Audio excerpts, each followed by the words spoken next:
BELL News Network. We do Facebook live streaming for church services, funeral services, and sporting events. For more info, call us at 1784-529-8518 or 1784-534-3900.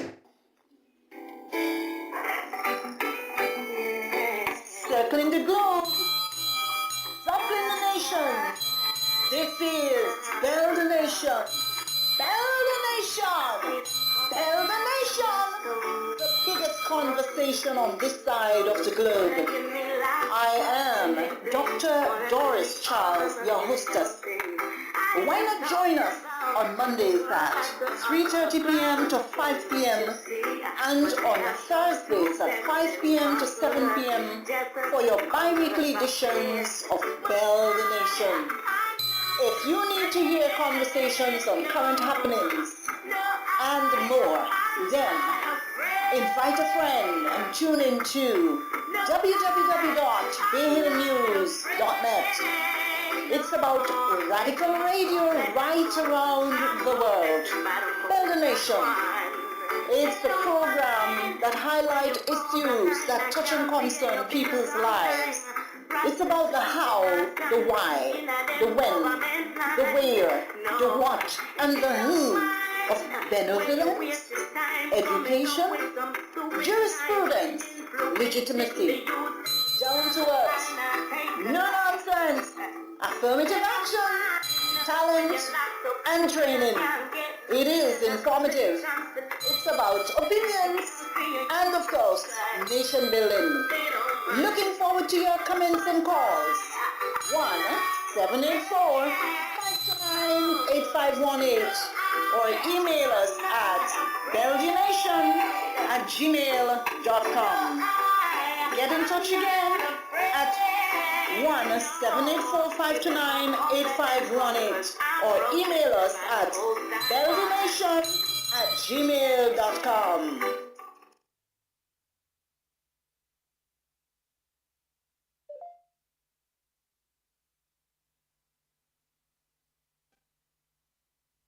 Ladies and gentlemen, boys and girls, where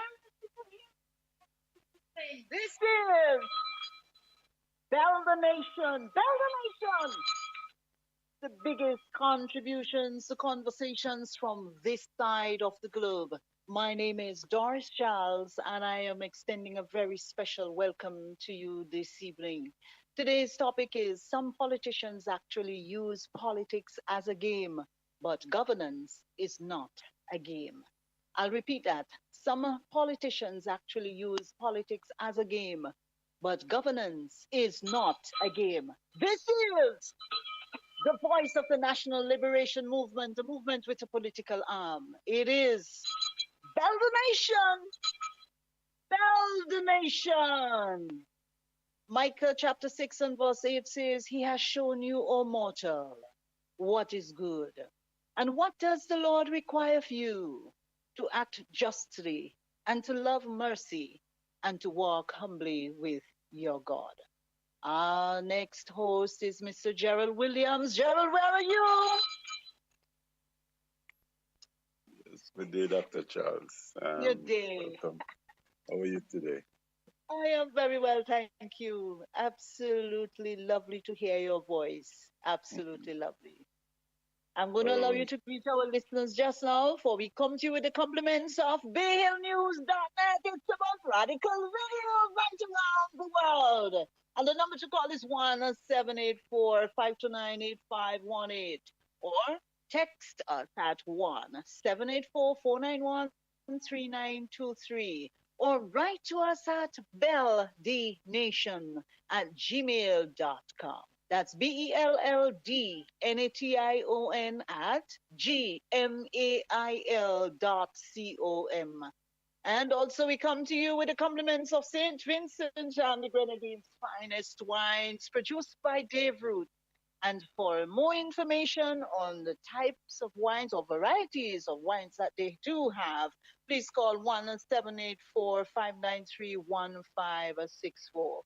And of course, right here at Pesco Vegetarian, place your orders through us, please, as you text us at 1-784-491-3923. This is Bell the Nation. Mr. Williams, greet our listeners, please. As always, lovely to have you. Yeah, Dr. Charles, good afternoon again, and thank you. You're And welcome. first, before I begin, I really appreciate the opportunity to host with you and reach out to address burning issues that is affecting us, the National of St. Vincent and the Grenadines, and also, as I do say, some of it actually overlap into some global issues as well, but it's mainly a program that is addressing issues in St. Vincent and the Grenadines. So first, I always want to thank Behel News Network for giving us the platform, and Dave Roots, our loyal sponsor, and just also reaching out to our regular listeners, and if there anyone new, welcome. And we also appreciate the effort you make to keep us engaged, whether it's by text, email, but I don't want to tell you how to contact us, but it's really nice because we seldom have telephone calls. So it's been really nice whenever someone call in and make their contribution. So as much as we appreciate what medium we use, it'd be nice to get someone call in and talk to us and let us deal with the burning issues that's affecting us all as citizens of St. Vincent and the Grenadines. So Dr. Charles, thank you, and back over to you. Yeah, thank you. Ladies and gentlemen, boys and girls, from wherever you're hearing my voice, it's absolutely a pleasure to bring you this program. This is Bell the Nation, the voice of the National Liberation Movement. And here in St. Vincent and the Grenadines, that movement, our movement, your movement, is about change, change in the right direction. We are about governance. We are about good governance and the best practices when it comes to governance of our people. We are about informing you, the general public, about so many issues here in St. Vincent and the Grenadines, against, of course, a global context or within a global context. But of course, Mr. Williams, as usual, before we get into the meat of our program today, the topic being some politicians actually use politics as a game, but governance is not a game.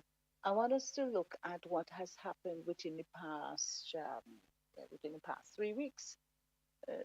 Two persons so far, they are either, and those persons are reportedly mentally ill.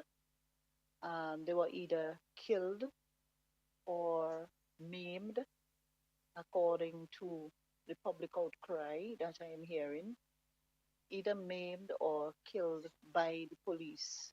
Yes, we are 110,000 persons on the islands here of St. Vincent and the Grenadines. We have a lot of members within the diaspora. A number of them are exposed to the various techniques that can be used to either calm someone who appears to threaten the police or other members in their families or just persons in the general public. But here it is that the outcry is that the police would have used force, excessive force against persons who are mentally ill. What are the practices, in other parts of the world um, when it comes to police intercepting a mentally ill person? Let's say the person is carrying a cutlass. Should they shoot them to kill them? Is this something of the norm, or do they use a taser? Is it a taser? Yeah, taser gun. Can they neutralize them differently? Are our police trained to intercept persons who are mentally ill here in St. Vincent? And if so, are they adequately trained to do that? Why would a police just appear on the scene and the best thing they know is to kill somebody who is mentally ill? You see, the thing is that because it's just news that just came to me fresh, so I Mm-hmm. need to dig deep more. But from what Mm-hmm. from my experience previously, Yes. I mean, there are special people that deals with the mentally challenged. And I'm glad that you mentioned, I mean, at the end of the day, the police are there to protect and serve. And I do Mm-hmm. understand sometimes the lives actually can be a threat. But I'm happy that you mentioned that teaser, even that within itself, might have its shortcomings. I mean, there are so many ways of actually um, dismantling someone or disabling someone, Mm-hmm. and especially if they're mentally challenged. That alone should show you that we should actually take every possible action to make sure that we get that person the care and support that they need. So, I mean, we have to also understand that that decision to take the life of someone who is mentally challenged. Now, you have a family now who would be grieving. I mean, how do we address this issue? Because I don't really want to make it too critical of the police because it's a challenging job. But at the end of the day, all I'm just asking, because as I say, it's information that just That's came just to come. hand. Yeah. Yes. Um, were there any So that, alternative yeah. approach we could have used? Is it the best practice or best approach? I mean, and when and it's sad to know that sometimes this is what it takes for change to make, and it's sad if someone Mm-hmm. have to really lose their life for we have to realize, okay, there are other alternatives, how we could have had approach this matter. But the fact that the post is mentally challenged, if that's the fact behind the whole thing, I'm confident there should have been other way that they could have actually approached this situation without just taking the life of someone. It's just like because what the police need to understand, you know, they are the ones who there to maintain law and order. And when it's a civilian, they will always say, quick to tell us not to resort to force, not to resort to action. Now, I don't expect them to be perfect in executing their duties, but we should lead by example. Mm-hmm. And that is all I would say, because I say is information that just came to hand, so I don't really not Yeah. aware of the extent of what have actually led them to take that action. So I just keep it as basic, because again, you need to be aware of what have actually transpired Transpired. Right. to Right. to to actually decide, well, that was the best course of action. Mm-hmm. Well, I have given information from another such incident that took place in the Kittles area, Kittles Ryland area, about another gentleman who, and the graphic way in which that shooting took place, it is it's telling me something that mentally ill persons are within our society, and some of them may not be as, how do you call it, known. Others are known, and is the way we treat each other in society. But as you said, the persons who have been killed, somebody is grieving for them. And I am asking, please, for calm. I am appealing for calm. And the way we drive there, persons who are intoxicated. And from one report I've heard recently, again, there's someone who is in the hospital that is very ill. Someone again lost their life, a lady just recently in the Georgetown area, but another one from the Cane Grove Bookament area. He too was, I think, walking on the road and both of his legs are broken and he is in the hospital at this time. So I'm asking us, please, Vincentians, brethren, all are we. Let's continue to look out for each other. If we see somebody is wearing an earphone and they're jogging and they're crossing the streets, we must be caring enough to say, hey, clap your hands or something, or indicate to the person, if you can, of course, because sometimes people go very early in the mornings and they're walking. Persons who are drinking, You can't drink and drive. We can't say that enough. We can't overemphasize that enough. That we must be very careful. I mean, I can't stop you from drinking. Mr. Williams can't stop you from drinking, but we can say this that if you feel that you cannot manage that wheel to drive to go home to your loved ones, please ask somebody to drive with you. I wish I could ask everybody to just put down a bottle of something. I mean, I could, but that and nothing is alike because people have their own choices. They will drink anyway, they will do as they please. But again, for those who are more responsible, I'm asking us to talk to a brother or a sister. Vincentians, we are one people here on this island, one, and we should continue to care, exercise a duty of care one towards the other. And that's when it comes to alcoholic consumption. It's also when it comes to, I pray that you get to the place where you stop drinking, you know. And again, we should have a whole program on that about the use of alcohol and the abuse of alcohol. We should have a program on that, you know. And I don't want to churchify this whole program, but I'm just saying that when you consume alcohol, your judgment becomes impaired and everything else goes down the drain. You know, I could quote a portion of scripture for you. Wine is a mocker, strong drink is raging, and whoever is deceived thereby is not wise. And and somebody will say, man, I just take a little for the stomach's sake. Now that's another story, and a whole new story there. Yeah, but I feel it for those persons who are actually, you know, bereaved at this time, the suffering as a result of a member of their family being shot by the police. To our police, we beg of Because, you. You know, yes, go ahead. you know, what just come to my mind, Yeah.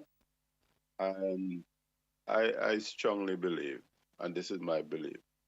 Now, if it was one of these police officers who were taken out and that was their relative, would they have still exercised the same force to kill them?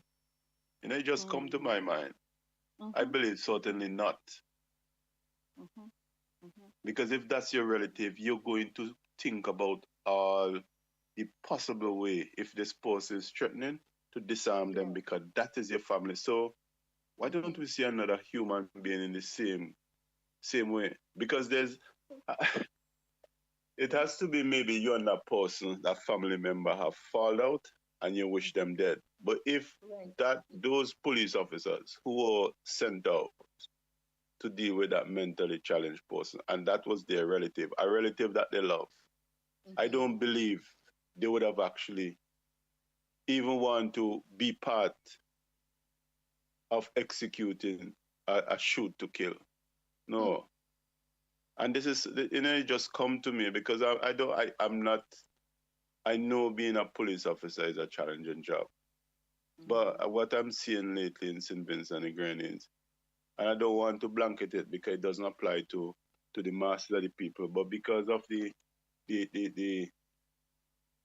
size of this country, it raises a matter of concern that our police officers are so armed, and St. Vincent is not really a place to exercise that amount of force. And we need to understand that the law of physics, or law of nature, is that if you exercise a certain amount of force, is naturally the civilian would actually try to meet that force.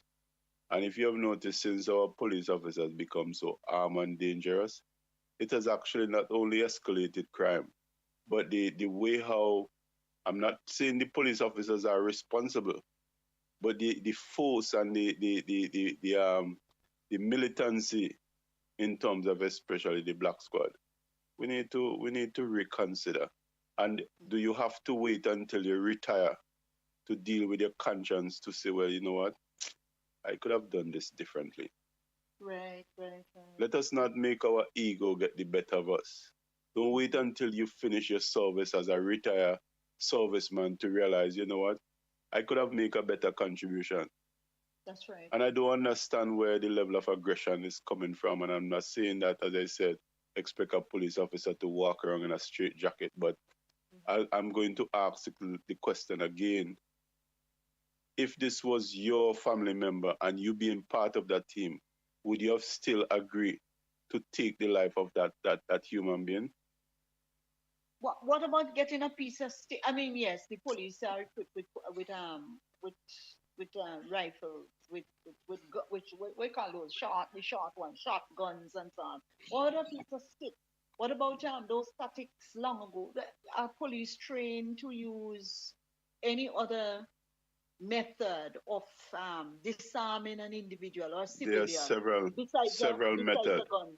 Huh? Several methods because you can actually use a team to Mm-hmm. gain that citizen attention while the other team is actually ambushing him in the sense of disarming him peacefully. So while he's Well, there you go. focusing, use as Yes, a decoy, as a distraction. You could have a right. team that say, okay, we will actually get his attention. It may be a dangerous situation, but the last Mm-hmm. resort should not be to take, especially the post is mentally challenged. Come on, man. Mm-hmm. And so, Yeah, what if they this, don't know the person is mentally challenged? But no, they should. but they should know. Meaning that, yeah, meaning that, knowing our Vincentian public, somebody will say something. Yes, Doris running up there with a bag on her hand. She something, or and it's coming down whatever. So some kind of idea should be given to the police to know. Well, okay, this individual is not really right up in their minds, and they shouldn't be. You know, excessive force should not be used. When a It police sometimes officer, by a police officer. Yeah, so officers, those who are listening, we are begging you. I mean, probably we are talking to the converted, that is, those who are actually listening. So, those who are listening, if you're fully persuaded in what we are saying to you, can you now pass that information on to others? And if you're in a position to exert influence in some way, at least try to help our young men and women understand, that is our young officers, because some of them just come out of school, as young as my children, younger than my children. I think my first boy is over 30 years, and so on. So you have some young guys who are in the force. We ask them, please desist from using excessive force. You don't have to, you don't have to. And try the tactics as to disarm the individual before things escalate to what we are seeing, because this is the second incident within the last 2 to 3 weeks that I'm hearing of mentally ill persons that have been shot and killed. May God have mercy upon us in this country as we continue to grapple with a sort of paradigm shift in the things in what we do. We were once a loving, and I'm not saying all the love gone out of St. Vincent, but we were once a loving set of individuals, that we care for one another, that we love one another. It's peace and justice that is supposed to be on our coat of arms. And the challenge is there for us to continue to be part of that. Uh, let peace and justice run down on our lives. And yes, we are supposed to be a God fearing country here in St. Vincent and Grenadines. Let's get back to that place where we continue to trust God for the very best of us. So we must do and do our very best. Be the best expression of ourselves with God's help. So yes, indeed, Mr. Williams, this is Bell the Nation, the biggest contributions to conversations from this side of the globe. I'm speaking with Mr. Gerald Williams, our strategist, and I want to thank you again for being on our program today. So, some politicians actually use politics as a game, but governance is not a game. So, from a survey that was done, I pulled a few things and I want us to at least ponder them.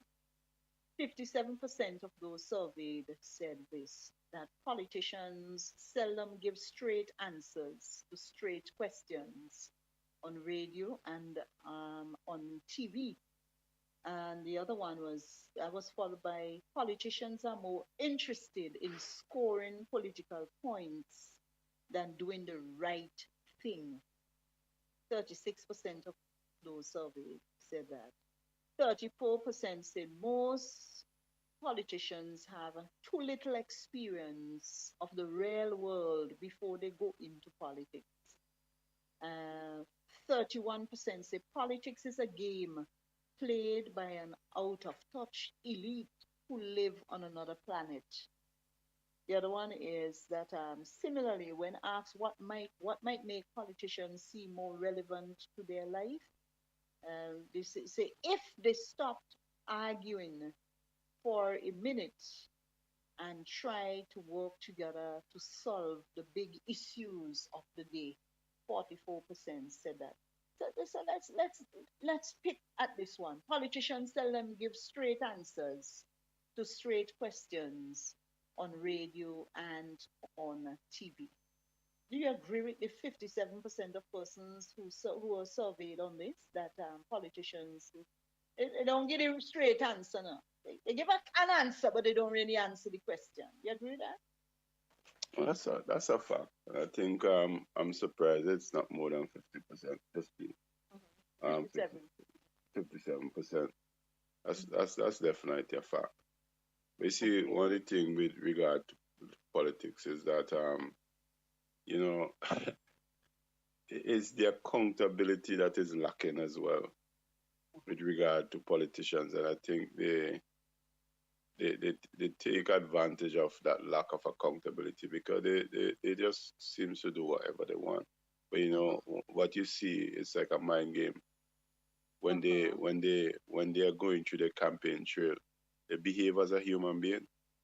They treat you as a human being. They have that time for you to listen to you, and then after they just go back into their natural self. Which is quite interesting. You go ahead. Go ahead. No, I've finished really. I've finished. Okay. Yeah, I remember somebody was saying some years ago, at that time I was a child, somebody came up in Vermont and they said, well, of course, Vermont is on the western side of St. Vincent. And of course, we do not have a sea in the area. So they say, yes, we're going to bring the sea up here with you. and the people got, as we would say, riled up. Yes, at least some of them.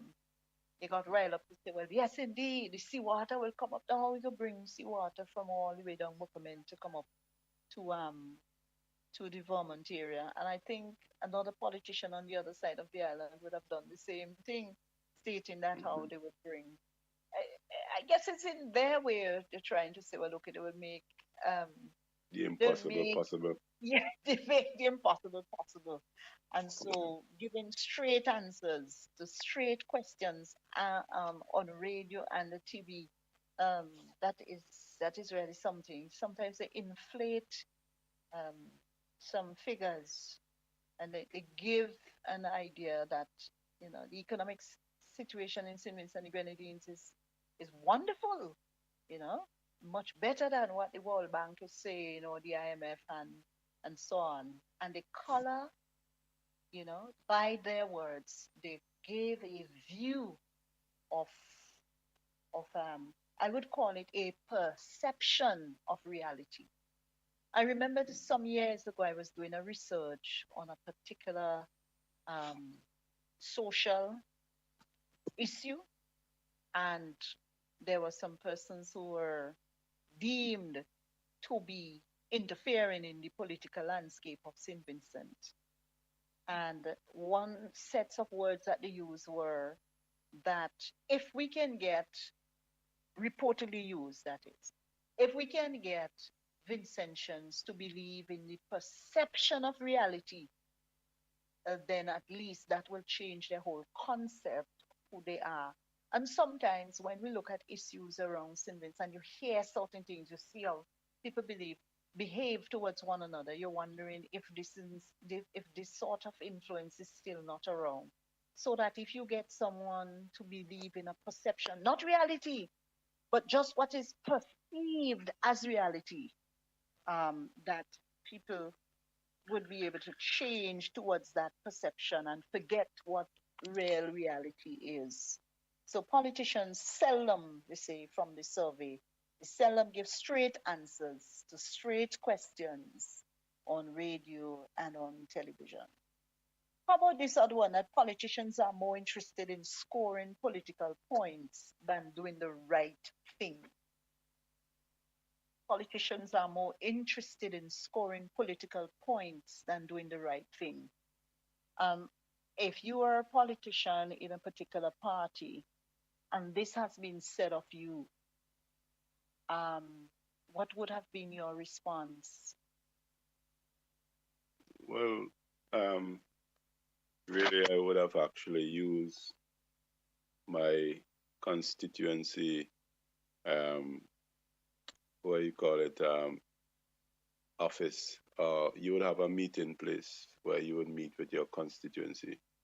And I think if you approach it that way, you kind of make your community realize that I do care.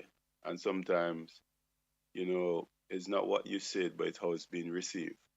So then if you think that what you did or what you said was misinterpreted, I think that will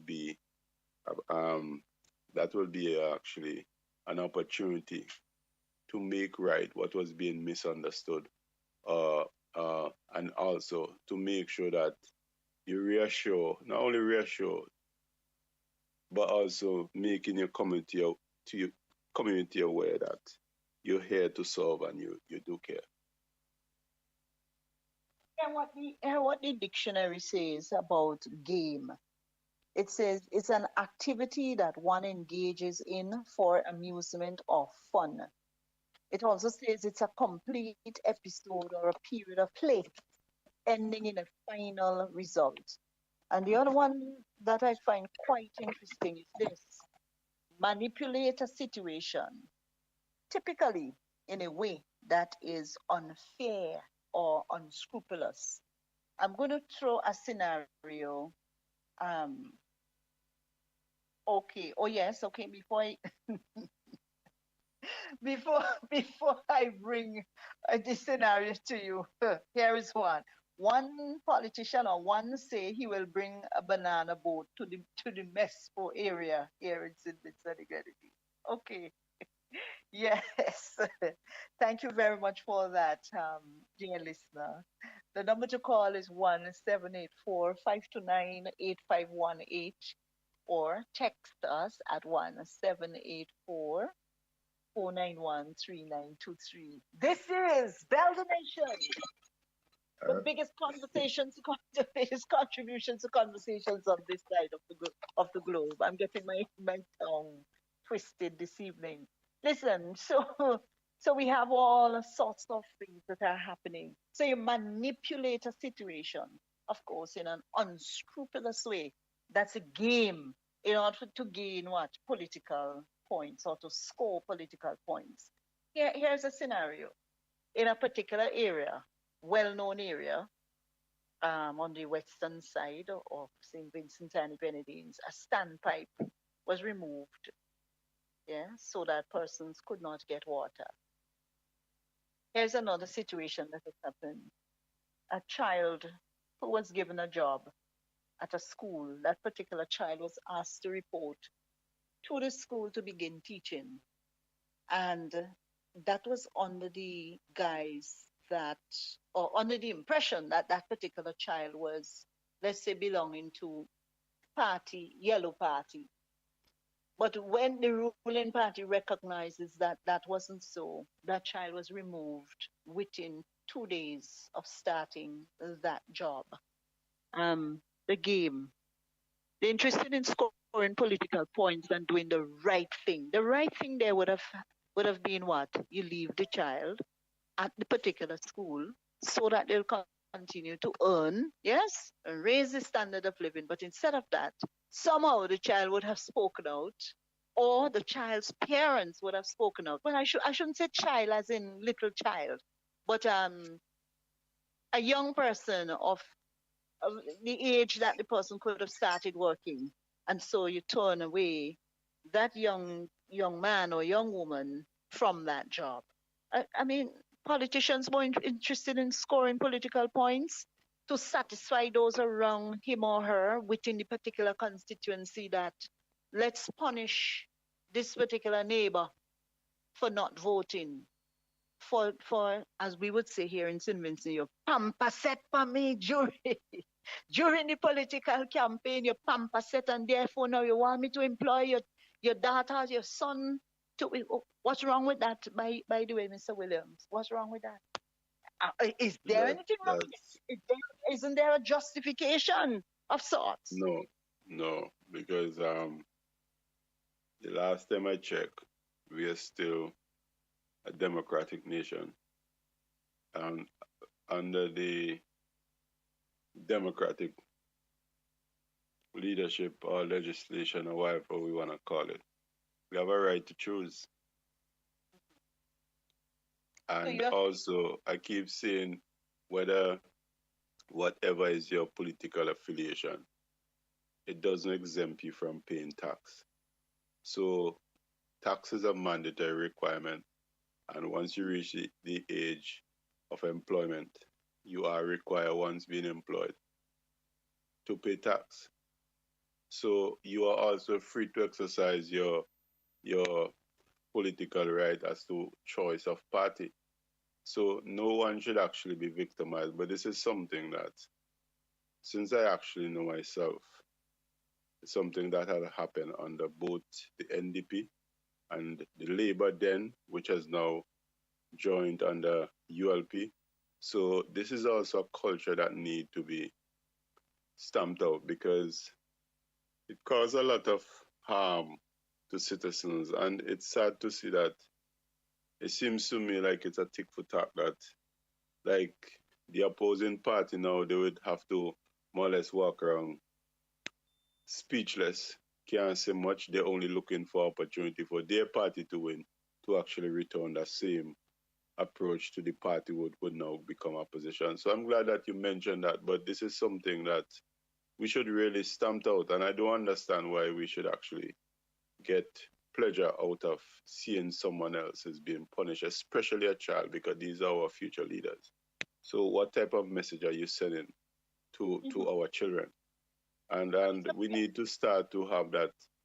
I know it is there, but I think it's not, it seems to be decreasing, that communal spirit, because it used to be a village that raised a child. So, I'm not saying it's okay for adults to be treated the same way, but when it comes to a child, that should definitely not be allowed. My it used to be a village raise a child. I remember mom and them send we school, yes, and we ain't get no juice. And you ain't get nothing to eat ready for lunchtime and so on. We used to go to the Bookament Government School. You remember that school up in the village there? Yeah. Uh, there were some good neighbors in the Dubois village. And Miss April, she was one of those persons. I think, may soul rest in peace. But I think their parents would have died. But this particular lady, she would look out for us. You mentioned that the village raised a child, and I can't let it go, you know.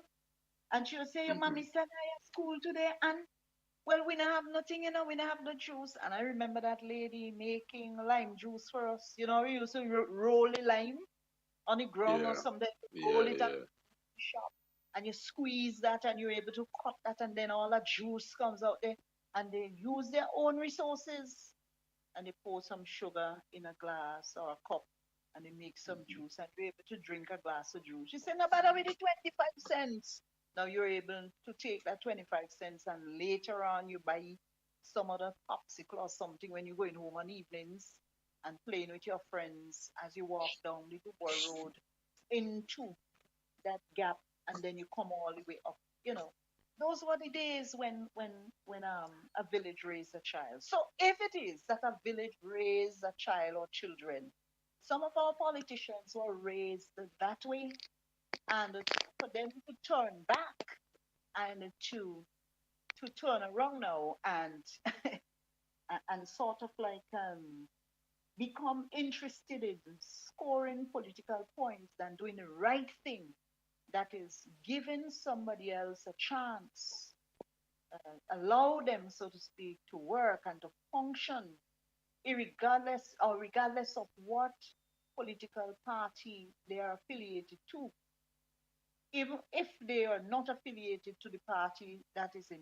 power, where the politician is exercising his right of choice in choosing persons to fit into the society. I'm saying St. Vincent and the Grenadines is too small to continue with this. And someone said the other day, you could talk till the cows come home. We are going to talk. We are still going to say that it is wrong.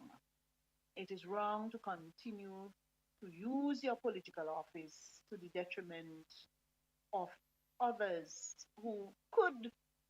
I'm saying this, if it is that some persons see, boy, I should already vote for this person, but they still, because mom and them vote for that person and still get a job, that in and of itself could cause a change towards the other party. But here's the thing, Mr. Williams.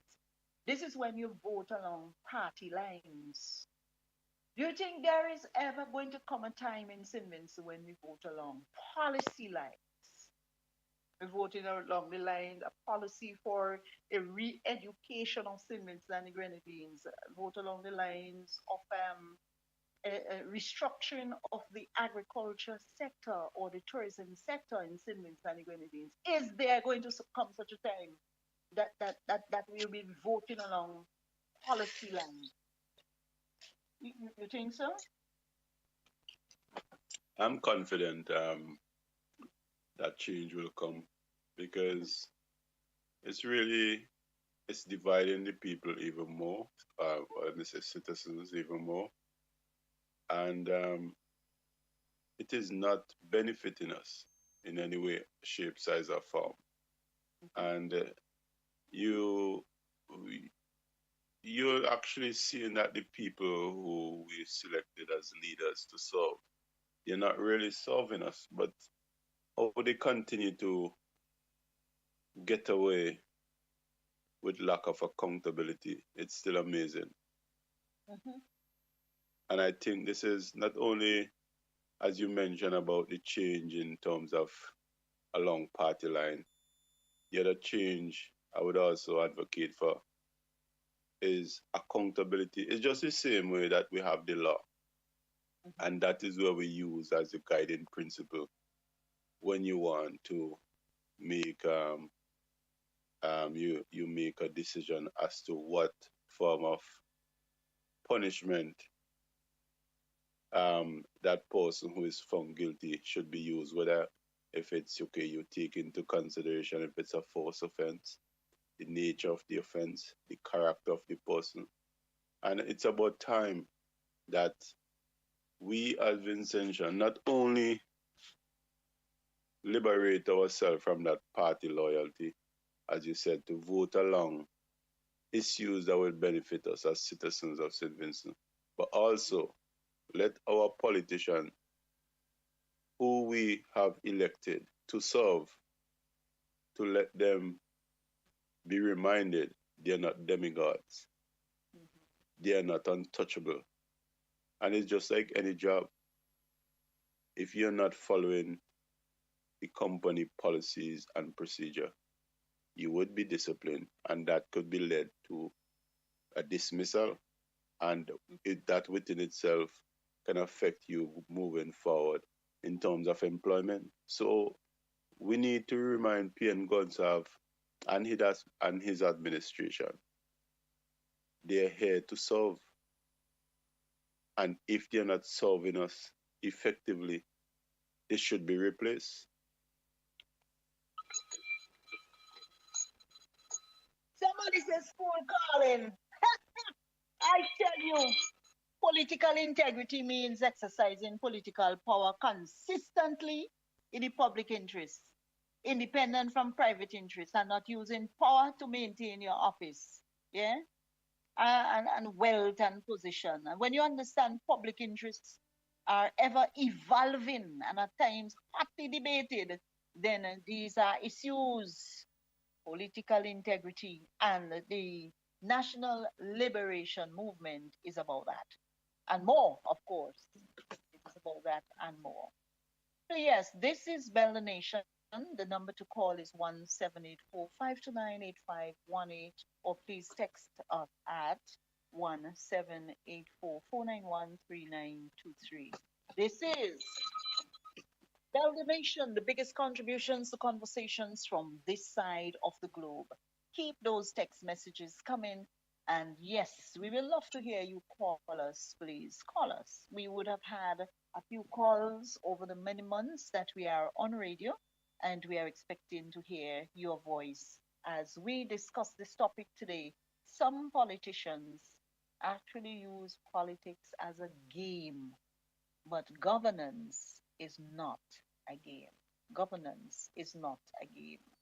And of course, when it comes to game, the whole issue of manipulating a situation, typically in a way that is unfair or unscrupulous, that's the issue that we are grappling with in so many instances here in St. Vincent and the Grenadines. So going back to the survey, they say most politicians have too little experience of the real world before they go into politics. Before we get into that, this is Bell the Nation. We come to you with the compliments of www.behilnews.net. It's about radical radio right around the world. The number to call us is 1-784-529-8518 or 1-784-491-3923. You can text us on that number or write to us at belldnation@gmail.com. St. Vincent and the Grenadines' finest wines, produced by Dave Roots. That's our next sponsor. For more information, please call 1-784-593-1564. And of course, here at the same number, you can text for Petco vegetarian products. You can order your vegetarian foods through us and your special request, special drinks, 1-784-491-3923. Yeah, Mr. Williams, so most members of parliament, most politicians have too little experience of the real world before they go into politics. How do we choose our politicians? We see a bright guy in the neighborhood, they say, boy, we want you, we want you. Or do they go to politics school? We have politics school here. Politics school. I can't remember hearing about a politics school or just from among the villagers. Yeah. So is it because we are choosing politicians as we are choosing, so to speak, or somebody recommend you, say, well, boy, yeah, Gerald, boy, you're bright boy, your mother from Vermont, and all your good people. All right then. Is it true that members of parliament have too little experience of the real world before they go into politics? You agree with that statement? Up to the point of when I became an adult, I disagreed it because if I can remember well, except for people like P.M. Gonsalve, I don't really know much about the upbringing of like Arthur Williams, Grafton Isaacs. These were scholars, but they were all of Vincentian parentage. So sometimes certain privileges can actually exclude you from actually understanding your society. But then again, even though that they were the parents were capable to send them off to the prestige universities that give them that advantage in terms of what we recognize the perfect person to represent us. I also believe that when you look back, they wouldn't have been really so privileged to the extent because their parents would have given them. Because one of the things I know that we used to enjoy is where our grandmother used to sit us and share with us their challenges, what they had to do. to provide for their children, which would have been our mother and father. So I don't know if it's,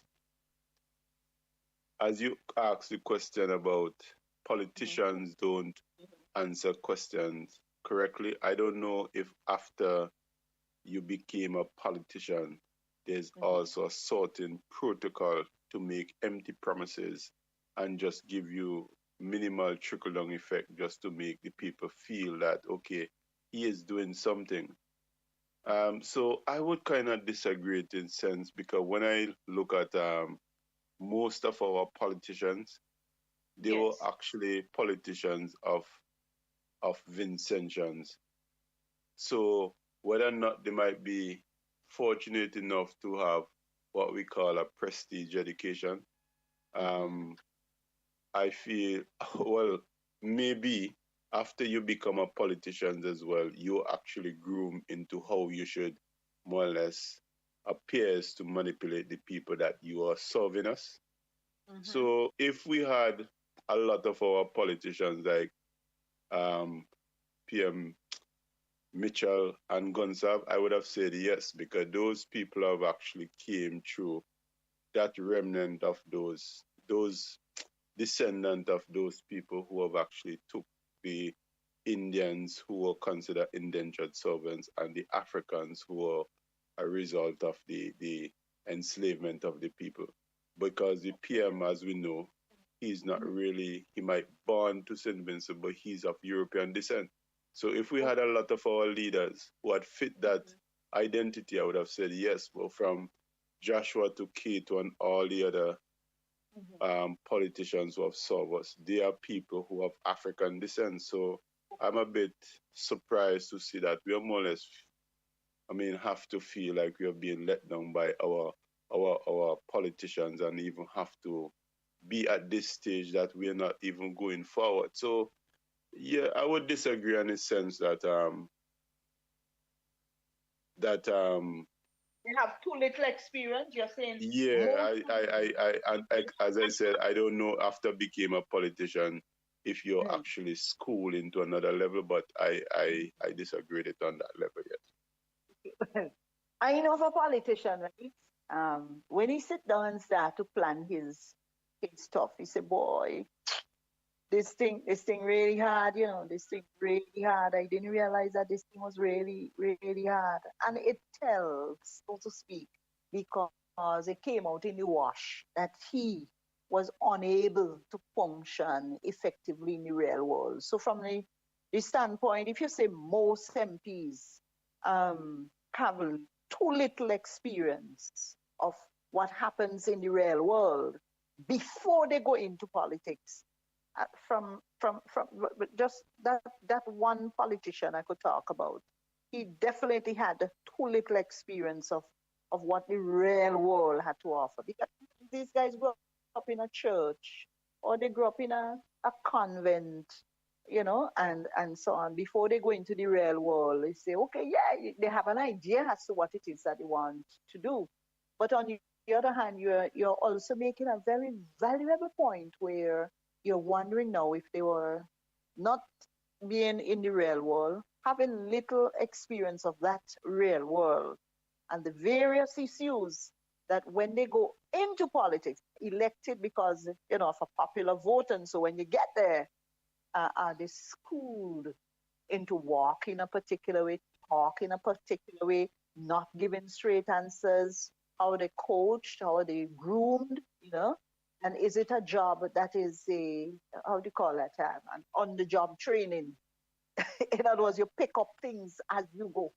Because politicians, sometimes they go on a retreat and they may get somebody who come in from overseas and teach them a thing or two about the best practices and so on. But other than that, the political subsystem within a particular ministry is what holds the ministry together. And so you have politicians that come and go. They come and go, but the subsystem, permanent secretaries, assistant secretaries, senior assistant secretaries and officers and junior officers and so on, and the drivers and all those other officers that supports the particular minister that comes into the office. So it's from trial and error that they get the touch with what is the real world. And so this issue from the survey is quite interesting. So most MPs have too little experience of the real world before they go into politics. When you mention something, you mention some names like Sir James Mitchell. Then you mention Robert Milton, right on Robert Milton Cato. And then what about Joshua? Where were they schooled before they actually got into politics? To me, is within the rank and file of dealing with people and people's issues and their own philosophical view of what constitutes politics. That is what makes them or made them what they were, and the contributions that they made to St. Vincent and the Grenadines. And we are the better for it. We are the better for it in the sense that, not that they are the best or were the best, because every human being do have their flaws, but we learned over how many years of political learning that we have had as children and adults, that we are learning from all those who have gone on before us. There are some politicians that only get one term in office. And of course, there are some politicians that make empty promises. I, I remember one time there was this particular politician that we were speaking to with relation to giving us some pipes. We were going to build a house, and the area where we were building that house didn't have pipe-borne water.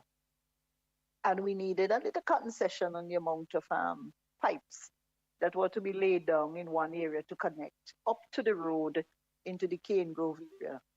We met this particular officer, met this particular politician. He said, "Oh, good night, met him at night." He said, "Yeah, hold on a minute, let me make a call. And we start calling. He said, "Man, look, we have the Charleses here and they're supposed to be getting connection." And we stand up listening to him, and the man talking on his phone.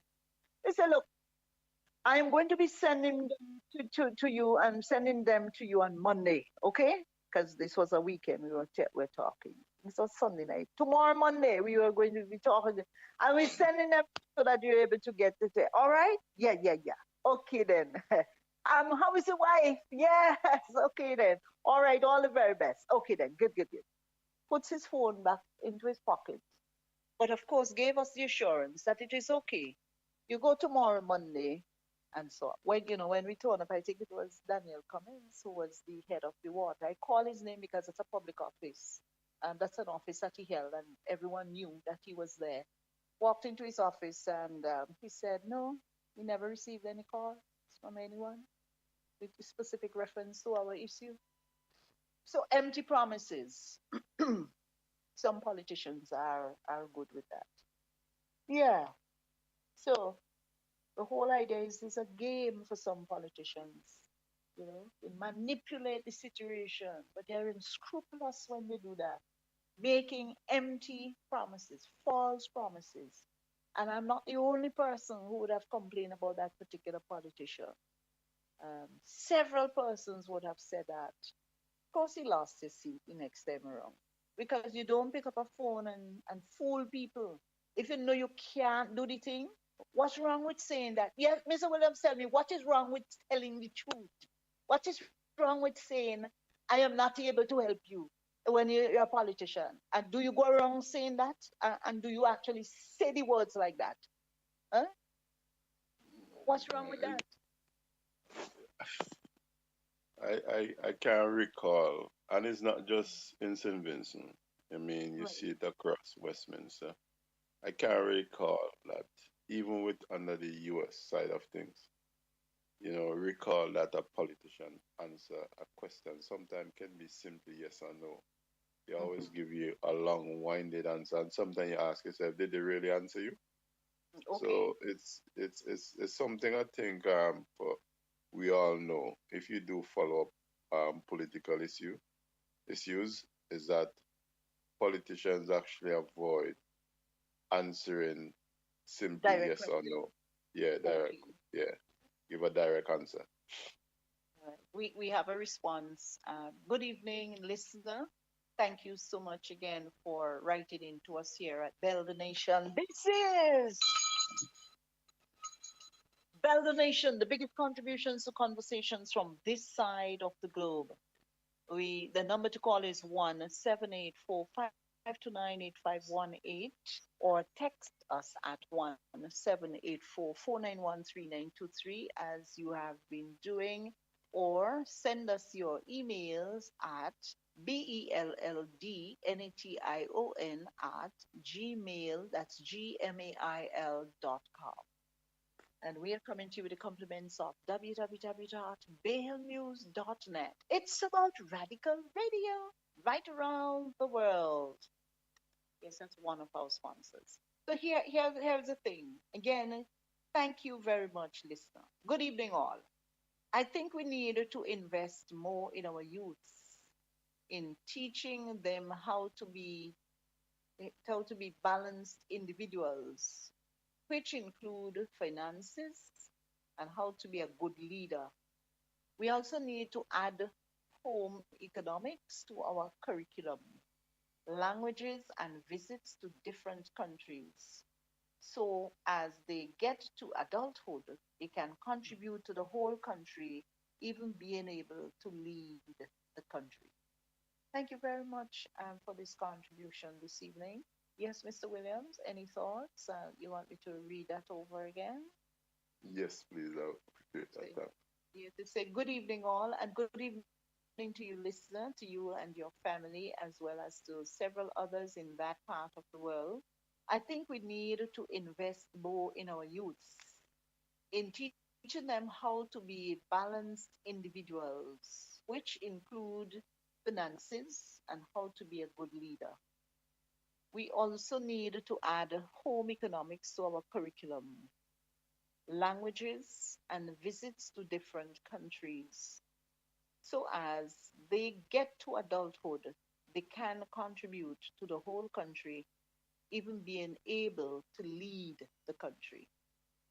All right, thank you, listener. Thank you very much, listener. And to the others, we have several hundred persons in that geographical area that are listening to us this afternoon. Good evening, good evening, good evening from St. Vincent. We say good evening. How you do? How you do? Yes. So, Mr. Williams, yeah, talk to us. I support the listener with what they say. I wouldn't really expand much on it, but what I would also add to that, because it's well mentioned, but what I would like to add to that is we should actually try and actually build this energy in terms of patriotism, because when you have citizens who are patriotic, I think it impacts the country a lot more, because with that you're not only depending on your leader, you also realize that we all have a contribution to make towards the development of St. Vincent and the Grenadines. Yes, not only home economics, I would also add agriculture to that as well. So I do support that our youths should be involved, because we can't allow them that gap. So as they become an adult, they just jump into politics, and more or less that come back to the question you asked earlier about if we are a bit like disconnected from our people. So yes, I mean, it's a valid point, and I do actually agree with that listener that we should get our youths more involved, because politics, for what I know, even myself, I was always disconnected from politics, and I don't see myself as involved in politics. But you can't not involve in politics, because there's no country is immune to any political decision. So it's just like you driving a vehicle, and you don't even have an idea where to even put in some water if you're having a overheating problem. You don't even know. So the windscreen wiper, you want to clear your windscreen and it dry. You don't even know when you open the bonnet, you're in an ocean. You don't even know where to start. So I don't expect anyone to know everything about politics, but I do support that. We should be more engaged and understand that politics is not just only for the elected. Politics is for everyone because it affects our daily life. And as I said, in terms of language, that's a ticklish one. Yes, I might get hit back for this. We should, as a people, one language that should be mandatory in school. It's actually Swahili because it's the most commonly used among the African state because we are an African people and it's time for we also make that connection. Yes, it's democracy, and if you think that it's okay, you might wanna because the language that were always given to us was Spanish and French. So if the masses of the people are of African and Indian descent, why is it at least we don't have one of those the most commonly used language amongst those the Indians and the African taught in school? Because what that does, it creates a disconnect from ourselves, and that is why you see most of the what we consider developing countries, they are so ahead of us because you cannot be a British or American or Spanish person and you're not aware of your history. And this is where we are on the opposite side of things. We are just limited at Vincentian. Where did that surname come surname, where did that identity came from? It was given. So yeah, I agree. I agree that we should get our youths more involved because it's just like life is like running a relay. Because us who are adults, soon we will get to the point that we are going to hand over this platform to someone else, and obviously it'll be most likely somebody younger. So we need to ensure that our youths are engaged. They would choose their path, but I'm sure there would be some who would involve in politics.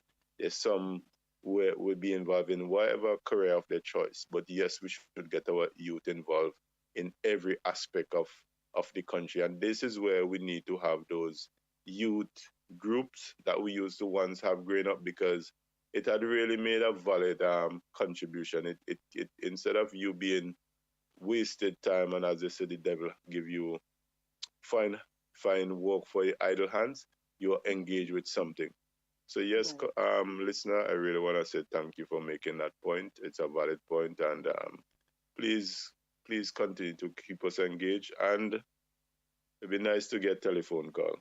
Thank you. Yes, indeed. The number to call is 1-784-529-8518. But the text messages keep coming. This one is politics is not a game, is so we are, and we will ever be this way.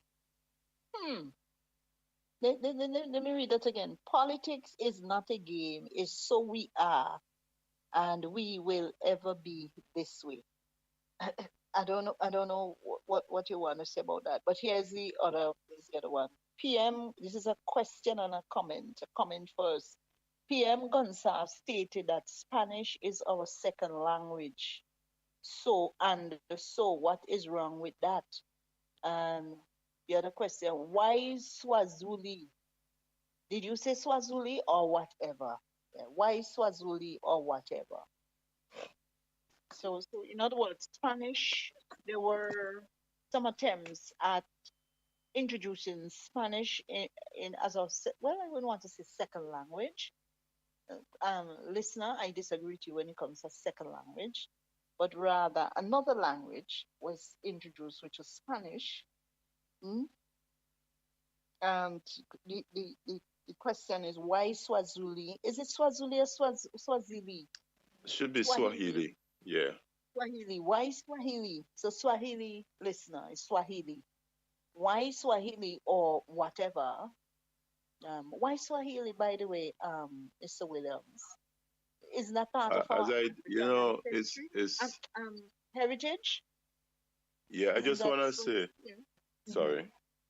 Go right ahead. Yeah, yeah. Well, first, I always just want to say thanks to the listeners who actually throw these questions and keep us engaged. That is what the platform is for.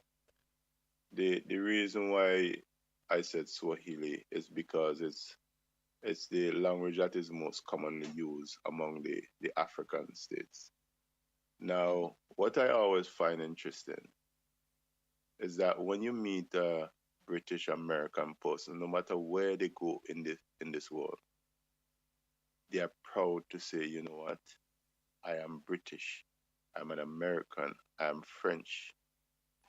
But when you come to the African people who have been dispersed throughout the world and have been given a new identity, you seems to get pushback from our own people when you're saying we have suffered from a disconnect and that disconnect have caused chaos in our lives. Now, I don't have a problem being opposed, and this is what we are here for, to uplift or to teach each other. That doesn't mean everyone would agree with you, but that is the reason because the British, they make sure that they're national, and if you are British by naturalization, you also you cannot acquire that citizenship until you become aware of the basics thing that you need to know to be a British citizen. And that is mandatory. And when you look around, the majority of us, when you look in the mirror, even if you call yourself a Vincentian, which is a given nationality, there are few main, if you want to call them races on the planet. You have the Asians, you have the Europeans, and you have the Africans. And that is before we get into all these different nationality. And when you look into a mirror, you don't have to ask which one of these nationality that you resemble or look like. And I am not here for everybody to agree with me, but you're telling me you have a country which maybe I can't give you the statistics, but the greater number of the people of African descent, and you're going to tell me our second language would be Portuguese. Even the English language we're speaking was given to us forcefully. But again, that is not something that we even want to address. So you're telling me you grew up as a whale, and you're telling me that you want to learn how to be a salmon, but you don't see the importance of knowing more of what it's like to be a whale and how to maintain being a whale. And that is exactly what happened to us, because we are people of African and Indian descent that were forcefully brought here. But you're telling me you're quite happy to sit back and accept that your second language should be Spanish. And you have a problem if I say we should actually try and learn even an African language. That is very interesting, but I don't have a problem with it because I'm at a level that you would always have opposition, and we're not here to fight against each other. As I said, when I was growing up, we have Nazim Brown from my community, and I agree with the slogan he used to use as a community leader: is each one teach one. I've gone past the stage of when someone doesn't share your view to be upset. No, it's not here. We're just here to teach. And then again, each person has a choice. But what I want to say to you, if you look at every individual or every animal, they always work as a group. Why is it so different for us as an African people? Why are we afraid of ourselves? That is the question I would like to also ask the listener. Why are you afraid of yourself? Swahili is one of our language. So how can you tell me that you're quite happy to defend Spanish, which is also one of the invaded state in Africa? You quickly to accept the language of the oppressor, and your native tongues that were taken away from you forcefully, you have an opportunity to reconnect because language is very powerful. When you start to connect with your native language, you're going to actually ignite something that you didn't know exists. But how many of us can actually connect with that part of us because we don't know? And sometimes I think it's fear of the unknown. So when you really listen to see that we become fearful of our own self, I'm asking myself, how did we get to this level? Yeah, Thank yeah, you. yeah, yes, indeed. I just thought of I'm just pulling up a few basic 5 ways rather to say hello in Swahili. We know how to say hello in Spanish, a lot of us who would have gone to a secondary school that taught Spanish or French. But indeed, Swahili, I am kind of Pujambo or Jambo. How are you?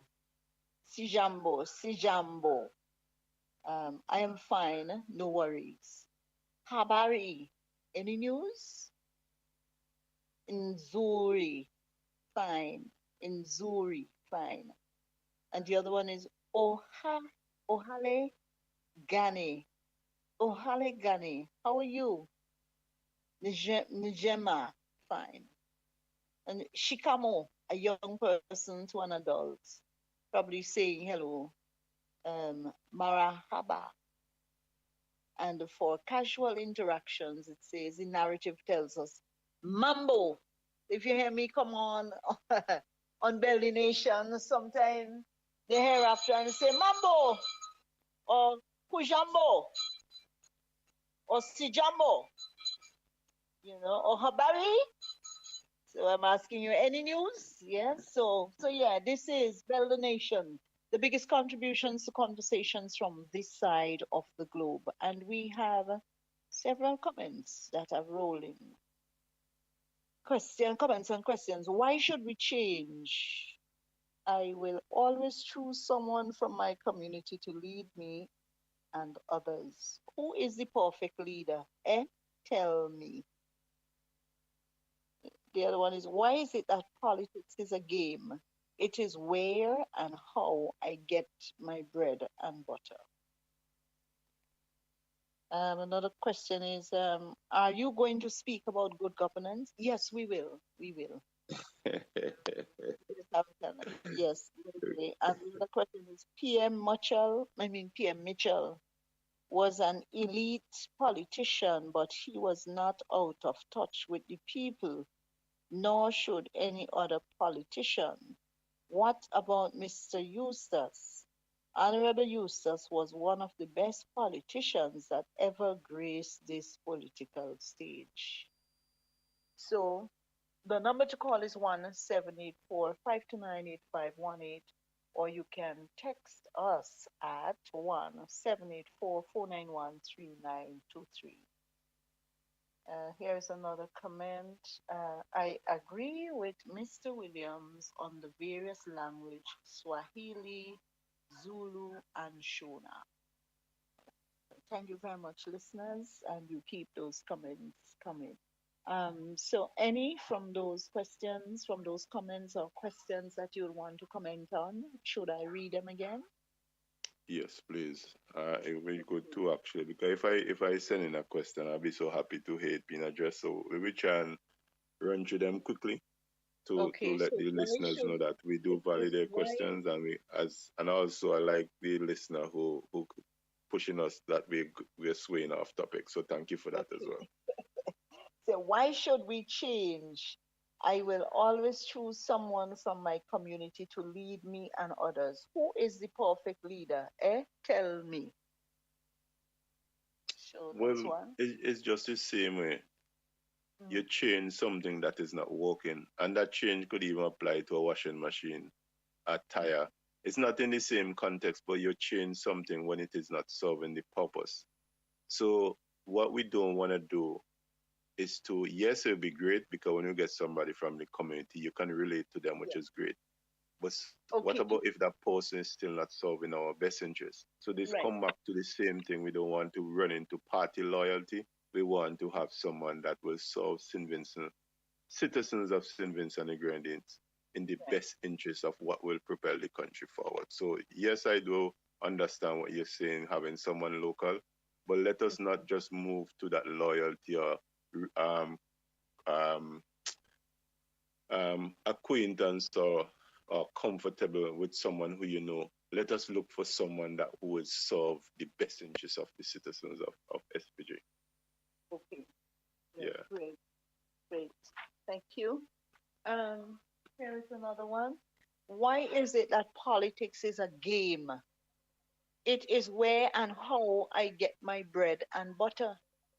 It is where and how I get my bread and butter. Any Hello. thoughts on that? Well, Good evening. as I just said, there is no country right now that is exempted from the influence of political decision.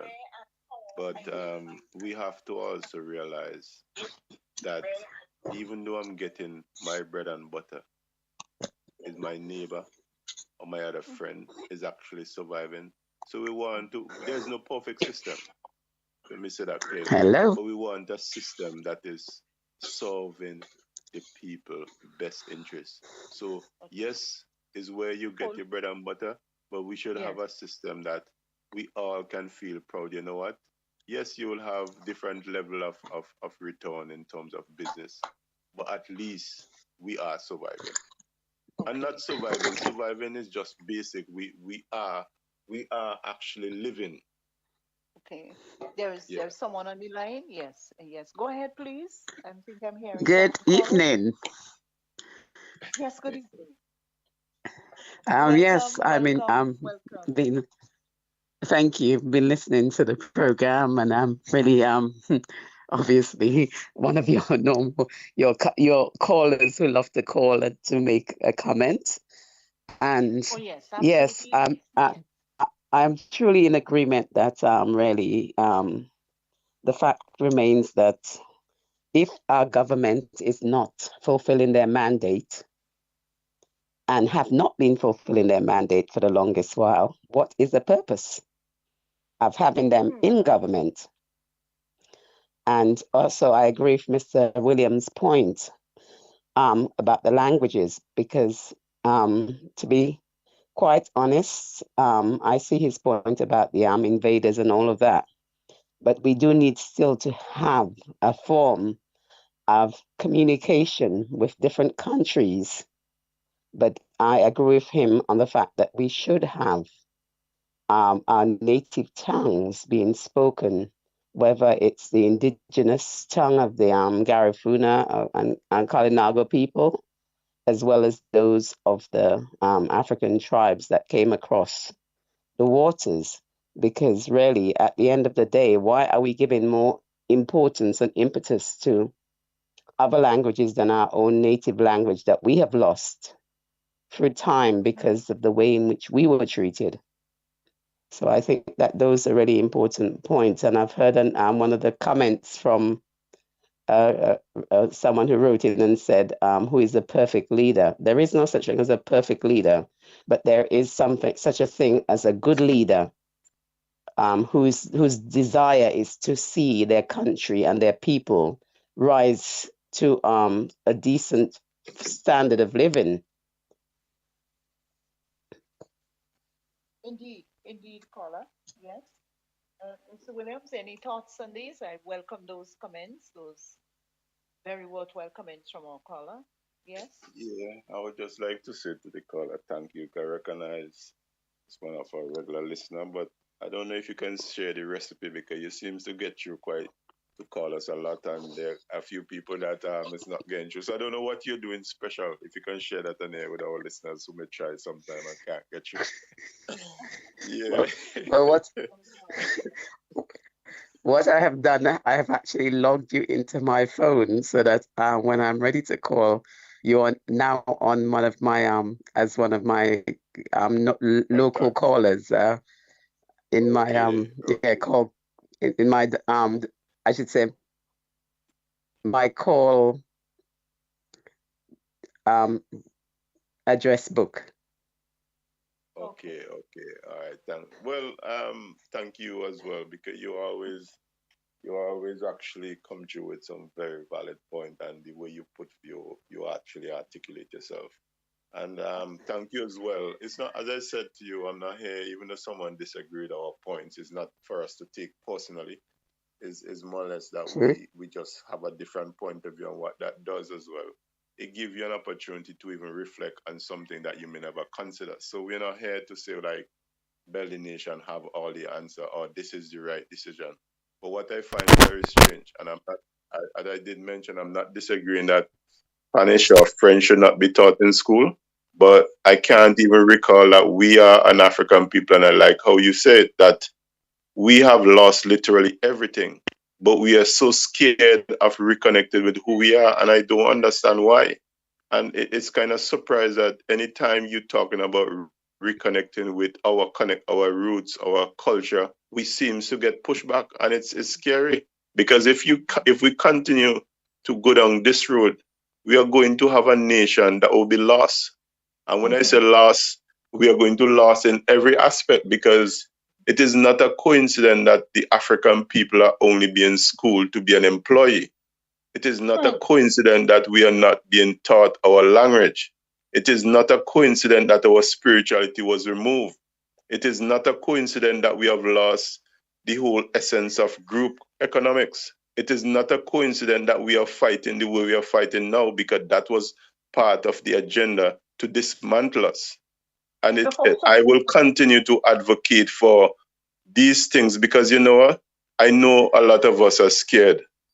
And if we didn't have revolutionary thinkers like myself and Dr. Charles, and even yourself, who pushed the barriers, we have to also understand we didn't get this so called independence by voting. It was by a revolutionary approach. You oppose the system that is not working. Now we have laws, and I'm not advocating for violence. I'm just saying that if something is not working and it hasn't been working for us as an African people, it's time enough for we to be bold. I'm not here to reap the benefit, but I'll be happy to know that my children, and even my community could be happy to say, you know what? This young man have put his life on the line for us. And thanks to him, and that is the legacy I want to live. I'm not scared about what people want to say. I think it is time enough for the African people and the Indians as well, because they're part of the same suffering, to have a place and respected on this planet like everybody else. May I just say, I think the reason why people, the people of color are frightened to go back to their past is because they have been so brainwashed. And I tell you, the British, the French, the Spanish, they did a very good job of it. Excellent job. Hence why we are where we are. Okay, thank you very much, caller. Any other comments? Thank you Just very to much say to for our your people, calling. yeah, just to say to our people, realize, wake up and realize we have been the underdogs for too long. We have been pushed down, and trodden down. It's time for us to rise. Absolutely. I agree with that 100%, that it is about time for us to rise. Vincentians, take a bow, stand up and take a bow and decide. I'm speaking to some women now who are just sitting down, folding their arms and wondering, well, what can we do?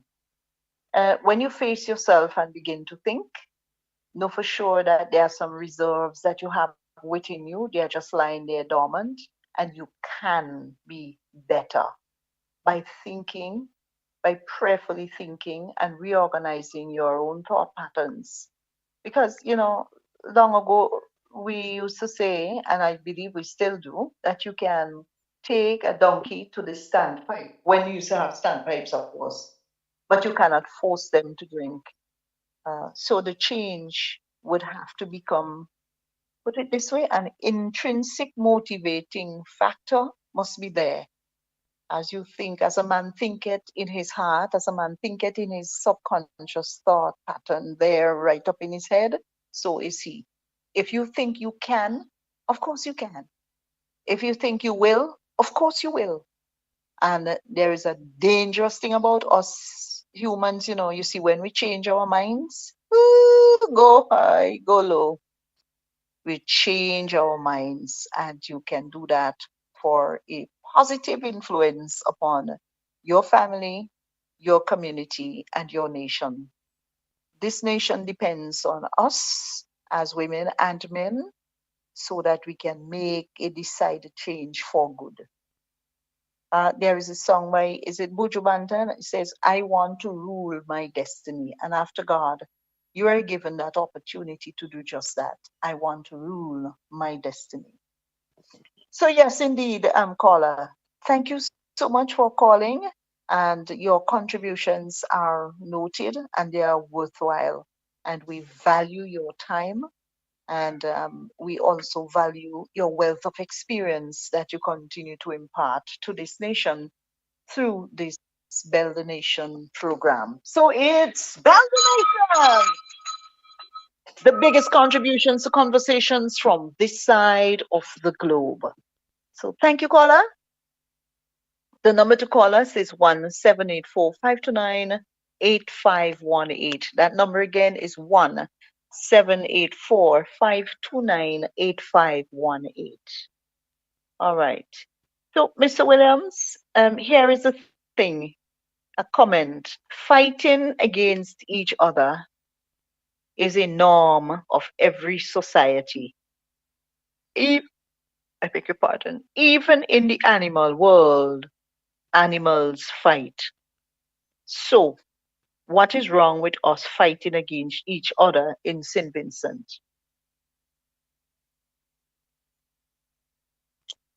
I do understand. I do agree what the listener have mentioned. But when you fight, what is actually the benefit gained from that fighting? And fighting don't have to be physical. Fighting is also what we're doing now. Opposition is a way of fighting. What you're doing is highlighting the issues that need addressing.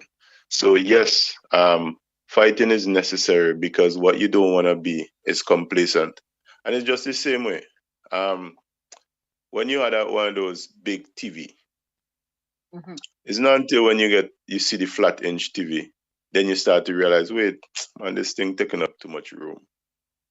But before that, before someone actually came up that, we can have a TV that is much smaller, do the same job, and even give you a lot more features. And I think sometimes what happened to us, we don't even realize that we become comfortable and fearful.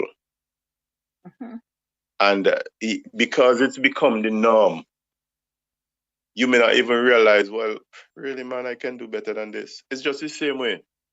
It is not nice, but look at this mandatory vaccine. It's sad to see that citizens have lost their job. But what I've also noticed, it have forced a lot of us to activate talents that was there dormant. So what I'm saying, listener, I do share your point, but we also need to understand that the animals don't fight all the time, because if they continue to fight, it will be chaos.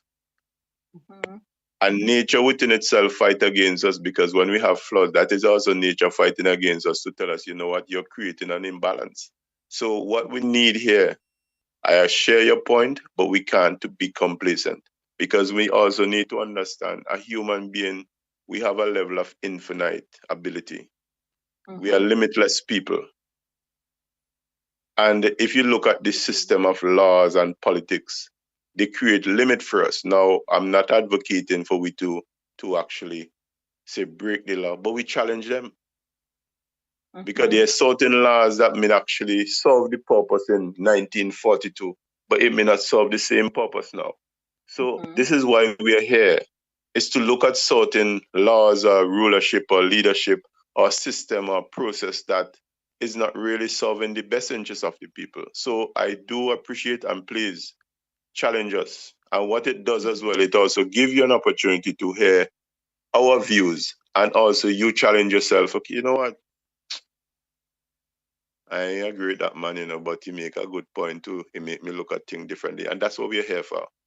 So keep sending in, keep challenging us, because we are not here to say our views, our point is the best, but it gave us an opportunity to share our opinion. And with that, look at even the mobile phone. One time it used to be Nokia, used to be the top phone. But now it's either between Samsung or Apple. And that will be a hard, debatable one. But this is also come back the same to us. So we cannot be complacent. The world is ever changing and we deserve better. But if you don't come to that place to realize, you know what, we as Vincentian deserve better, we'll just sit back and accept what is given to us. The same PM, he wasn't happy with the previous leadership. And what he did, he created his roadback revolution. But it's so sad to see he became appears to be the same system that he fight against. So this is what we are saying. We need better. But if you think that you're comfortable, I have to respect that as well. But I am confident I am not the only one share this views that Vincentian, we need a change of leadership. And it is time for us to make that decision, because it's just like everything else. If you have something that is need replacing, if you don't replace it in a timely fashion or timely manner, it takes more effort. And if it's finances, it costs you more. So let us not be in that state of saying, if I didn't know. Yeah. Here is another comment. It says, some people are afraid of success and change. Some people are afraid of success and change. You have any comments on that? That's true. That's true, because again, it come back to what I've just said. You know, when you change, you can't change and stay the same. And comfort zone is something that scares us, because once you want to change, you can't be comfortable. And what we also be in school, because having a job is also being comfortable, because you guarantee until the business ain't closed, you go and you do a certain hours and you get a certain wage. But come on, you could still have that job and even have a side job. And this is exactly where we are. So yes, listener, thank you very much. To image change, you can't be comfortable. You can't have both. And that is what I'm trying to get across to our fellow citizens. We in St. Vincent the Grenadines can do better. Now, I'm not here to chastise the PM, because he don't have all the answers. All we are simply saying, he have made his contribution and it is not enough. The mandate that he have given us, I don't know if it's still being used, but it is not being effective. It is not being delivered. So what we are saying, let us try somebody else. And we have people who are capable, and that is all we are saying. And I do understand that you're scared. And Harriet Tubman had said something. She could have actually liberated more slaves, only if they know that they were slaves. They were enslaved. No, be careful them kind of statements, because some people may say, let me ring my bell on that boy. Boy, me a slave, and Mr. Williams said, but me a slave, and the kind of thing. We yes, but slave in a sense, and if anyone want to challenge me, it is not calling anyone a slave. And it's not slave, enslave. I'm talking about slave to a system where you're accepting that better can be done. This is the best we can do. So what I'm saying, slave to a system that you are saying to yourself, no, we deserve better. So that is the slave I'm using in that context. And this is why we are here, because not everyone who have that confidence to say things are not working. So I'm hoping that our listeners who are there fearful, that they'll say one day, you know what, thanks to these few people, I didn't even have the courage these people have. But you know what? It's just the same like Martin Luther, Malcolm X. Yeah. People were upset because what they were doing, as they're saying, they're troublemakers. But there are now people who are calling these men names and say, you know what? Thanks to these men who have the courage, because if we didn't have people like these people, we would have still been the same. Could you imagine that there was a stage where our only place on a bus was in the back, and we can only sit if the bus is empty? Now, which bus you can go on to and you tell somebody you have to stand up? That was also once our position as an African people. So let us not forget history. Sometimes we keep saying that we can't go back, but we also have to say thank you for those people who had the courage and have the faith and the strength to say we deserve better. That's all we're saying. And I'm not here to bash PM Gonsalve because you've made a contribution. Yes, but all we're saying, better can be done. And I'm not saying that any leader has the perfect answer. No. I think someone mentioned it. They are good leaders. So we need a good one. And this one, if that is what you call good, that is the mean that we have lost hope. We deserve better. So thank you very much for those comments. The other comment is some people are afraid of success and changes. I think I mentioned that briefly. Another comment. I know of someone who lost their legs. I think this is in response to the COVID-19 vaccine mandate that allowed for or mandated that several persons here, just go ahead and just get vaccinated. They say, I know of someone who lost their legs, both legs, and I am wondering if it is the injection. Blood clots. Several persons are complaining, and I know of 2 teachers who had blood clots. Headaches that are very strange and prolonged. Weaknesses in my back, and now my feet are not taking me anywhere far. Why did I take the vaccine? Now, hold on. I believe the person is questioning themselves as to why they took the vaccine and are linking all of these issues, blood clots, 2 teachers with blood clots, and so on. And you're hearing the whispers. So I don't know. I can't. You're asking a rhetorical question, meaning that yourself would have to answer.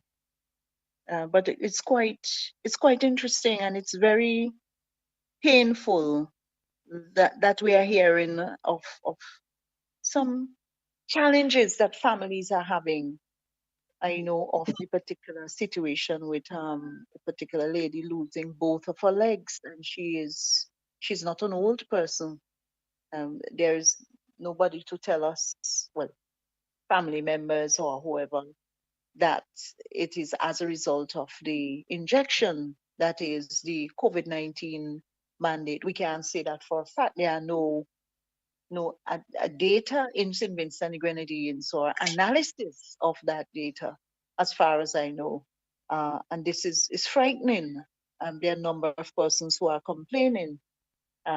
Teachers with blood clot, headaches that are very strange and prolonged, weaknesses in my back, and now my feet are not taking me anywhere. And I'm sorry to hear that, listener. I'm very, very sorry to hear that you're actually experiencing weaknesses in your back, and now your feet are not taking you anywhere.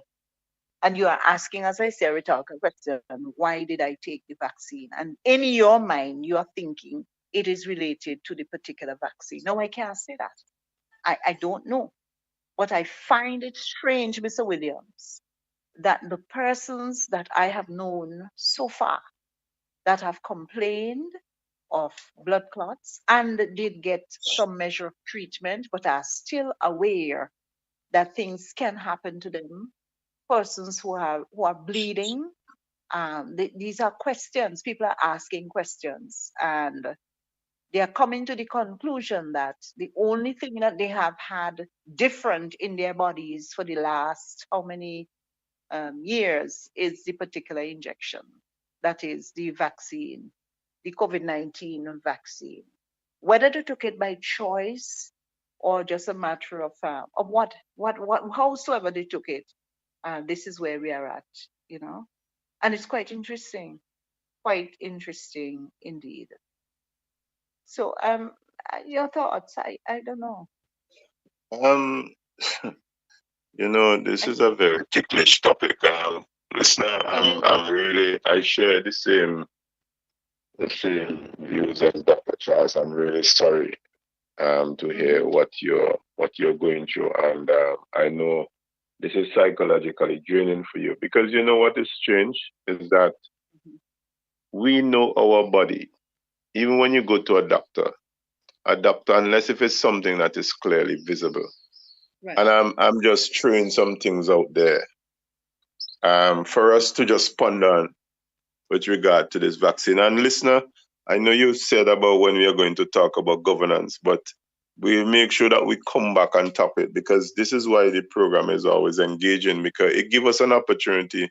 Because sometimes you might have been there sitting, might be a shame because you might have actually gone out there and felt confidence, but there's nothing to be ashamed of. And this is why we are pushing this program, that wherever we are, let's just pull each other up. So when it comes to that vaccine, there's several people who I know who are suffering immensely because of that vaccine. Let me begin with my very manager right now. She wasn't, I would say, like, well, she considered herself healthy. And she was someone who goes jogging several days per week. And, you know, this is the thing that concerns me with this whole vaccine issue, that they're treating us as if like we're stupid. Now, you've been having a healthy go lucky day. You go around, you know, we have the little cold and whatsoever, or you might have aches, but differently, you know yourself as healthy. And then from the time you've took this vaccine, you've noticed certain changes. Come on, you don't need a rocket science to say, well, it has to be something in this vaccine. And from the time my manager took that vaccine, she's falling asleep during the day. Some things had never happened to her. Just climbing the stairs, she's getting tired. She have to rest on the way up. She ended up said to me the last time we had a catch up, she is worried about taking the boosters because she know that she was not having these issues since before, prior to the vaccine. But what I also want to say to our citizens, wherever you are and you may have doubts, we need to reach out to these same government and health organizations who have coerced us or pushed these vaccines on us. We need to know what are the side effects, because every pharmaceutical drugs have numerous side effects. I don't know how many of us to sit down and really read. You might go and you have some complication and they give you one tablet and you be amazed how many side effects linked to that one tablet or that medicine. So what I'm saying to you, citizens, fellow citizens, wherever you are, if you are one of those persons who you feel affected by the vaccine, the same institution who are confident enough to say this is good for you, hold them accountable and say what are the side effects. Because the reason why I'm saying that you can actually know how to actually move forward is as to what are the expectation of me taking this vaccine, what are the effects and how I can counteract it. I also have another colleague. He took the vaccine, and this is a guy who was considered healthy to date. The next day he came back to work, he complained that he's tired and he disappeared within the week. To date, he's not fit to come back to work. So who can convince me it is not the vaccine? I have another family friend. He was scared of losing his pension because he was close to acquiring his pension. Now he can't inherit it because he's suffering from multiple seizures and he's in and out of the hospital. There's somebody else as well who I know who is a family friend. She now can't even bend over after taking the vaccine. She tumbled over. So are you telling me that our people are so stupid that you are now saying that it can't be the vaccine? Now, I'm not going to say it is, because it's a very complex situation. So all I'm saying to our listeners, please reach out to those same people. Say, I need, because we are living, there's law for freedom of information. Use that piece of legislation and say, I need to know what are the side effects. Because yes, I may have acted hastily, I may have acted out of fear, but the fact remains that drug is now in my system. I need to know going forward, what do I need to do? Could I actually get this thing flushed out my system? And if I can't, what I need to do? I have another colleague as well. He ended up having to change his job because he has been suffering from multiple blood clot. and he was eventually bedridden for over 3 months. Luckily, he has been with an employer long enough that he was fortunate to be paid. So, and then what I find strange, recently we have actually tried to promote, Bell the Nation was actually along with the opposition leader. We were trying to mobilize our fellow Vincentian about this stay of execution Yes, stay of execution, yes. that the PM want to ask for, which was granted. And I am surprised to see that our fellow Vincentian have become quiet. Now, Bell the Nation program does not have the solution, but we are trying to mobilize our people and saying that we have been done wrong. Because what I find strange, when you go to a doctor, before they administer any drug to you, they will need to assess you to find out, do you suffer from any side effects from any drugs? Do you have any what do you call it? Complication. Yeah, complication, or there's another thing they tend to ask you if you're allergic to anything. But what I've noticed with this COVID vaccine, nobody seems to care to find out if you take this vaccine, if it could have any effects and other issues that you are suffering from. So all I'm saying to our citizens, this is our body. I'm sorry for those of you who may have taken it out of fear, out of coercion, but let us stand together as a people and hold our government accountable. We need to know what are the side effects of taking this vaccine, because what it does, it helps us to be able to live with it. And if possible, if it's something that we can get rid of, we need to know. Thank you. Okay. The number to call is 1-784-529-8518, or text us, as you have been doing, at 1-784-491-3923. We have quite a few other comments, although I said to you, because that we needed to get back onto the program. I think I have to entertain these comments. The comment says, I am doing fine. I and my wife jog and go to the gym each day, and we are doing fine. Maybe it's the injections in St. Vincent and the Grenadines that were different from those up here. I'm just fine. Well, thank you, caller, for that. Thank you, listener, for your comment. And this is from a Mr. Yu. I believe he doesn't want to be identified. I appreciate that. He says, I am not vaccinated. And now the government of a foreign country wants me to be part of an experiment.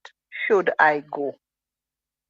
No, I mean, listen, we cannot tell people what to do. But you're not vaccinated.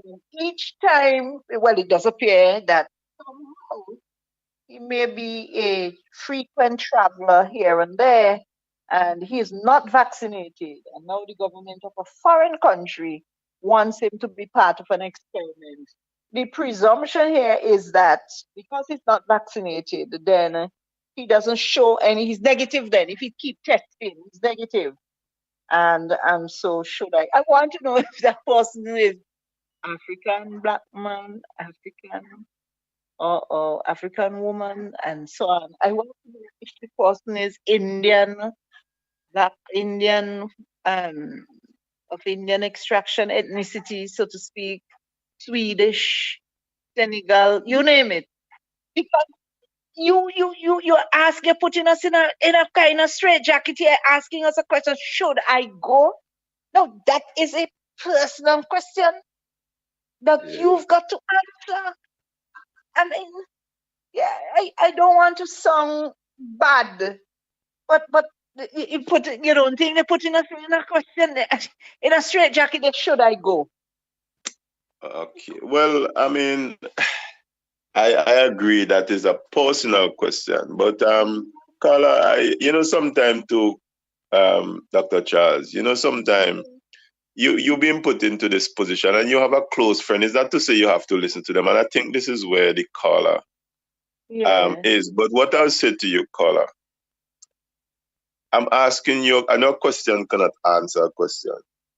Why would you want to be part of an experiment? Remember, an experiment is that they're looking for results or data, how this drug or procedure is going to affect the clients or people that it is really cater for. So what I'm saying to you, why would you want to be an experiment? You're not a machine. You are a human being, and we are given free will to enjoy our lives. So sorry. It says I have been tested 10 times and negative each time. Wow. Well, what I need people to understand, there was an article from the BBC, and that scared me, that had me really, really concerned. They wanted to know why the COVID vaccine has affected the people who consider, whether you want to call yourself African or melanated black people. Let's put it simple. They want to know, because we were the least in terms of all the people that die, they want to know why we were not dying like all the other races. So, my people, I know that you may not be aware of everything, but all I'm saying to you, please let us wake up. Let us wake up. And my fellow listener, Dr. Charles and I, definitely it will be a decision for yourself once you're actually over 18. But this would be me asking you a question for you to ponder on. Why would you want to be an experiment? Yeah. Why would you want to be part of an experiment? Yeah, that is what caught me. Because one of the things you don't find very rare, you do find it from time to time, you do have some what we call mad scientists who would try that drug on themselves. But most of the time, these scientists don't try the drug on themselves or their family. And we need to also be aware of that. Why they don't use their family as an experiment? Because they love them. Okay. So we have to start to love ourselves and stop putting up ourselves there as a prize for someone else. Now, it is not like you giving a liver to someone to prolong their life. And it's a decision as well for you, but at least, you can still survive. Not liver, kidney, sorry. Okay, yeah. But this is you now putting yourself up for something that not even the person who came up the idea know how it's going to affect you. So all I'm saying to you again, why would you want to be an experiment? Okay. That's all I'm saying. Yeah, this is somebody here who flies, this is the presumption, they flies from Canada or through Canada. And it's a comment they're making here. Canadian pilots are under pressure and therefore planes are not flying as they were accustomed to. I am getting concerned. Yeah, so wherever, whatever, here, wherever, it seems to me that from we're getting some comments from people who are affected in some way, which in some way there seems to be a commonality. We don't have the answers, we don't have the data, we don't have the analysis here, that grenadines sort of say definitively the COVID-19 management. We don't know. We are just seeing these issues and we are one. So don't say that, or we say that for sure it hasn't done that. But what we do say, that person, he says that he says, I am not vaccinated. And no, the government of a foreign country wants me to be part of an experiment. I have been tested 10 times and each time. So you're saying that to that answer, you would have to decide. Here's another comment. It says they want to know why they have not been infected. They have used most of the world as an experiment. Thank you very much, caller and listener. So let's say that again. They want to know why they have not been infected. They have used most of the world as an experiment. The number to call is 1-784-529-8518. This is Bell Donation. Bell Donation. Bell Donation. The biggest contributions to conversations from this side of the globe. My name is Doris, and I am speaking with Mr. Gerald Williams, our strategist. And Gerald, it is really, really something else that we started with this is the nature of Bell Nation, you know. Some politicians actually use politics as a game, but governance is not a game. And yeah, so we we have got to change gears. I think we have, let's see, two. Let's take the last question on this one here when it comes to governance and the politics part. When asked what might make politicians seem more relevant to their life, the winner by a mile was, if they stop arguing for a minute and try to work together to solve the big issues of the day. You think politicians who love to play the game of manipulation and using their words, sometimes they weaponize their words. You know, they call people all sorts of names. You putting a hook in the gill of people's of certain people. They say all sorts of things.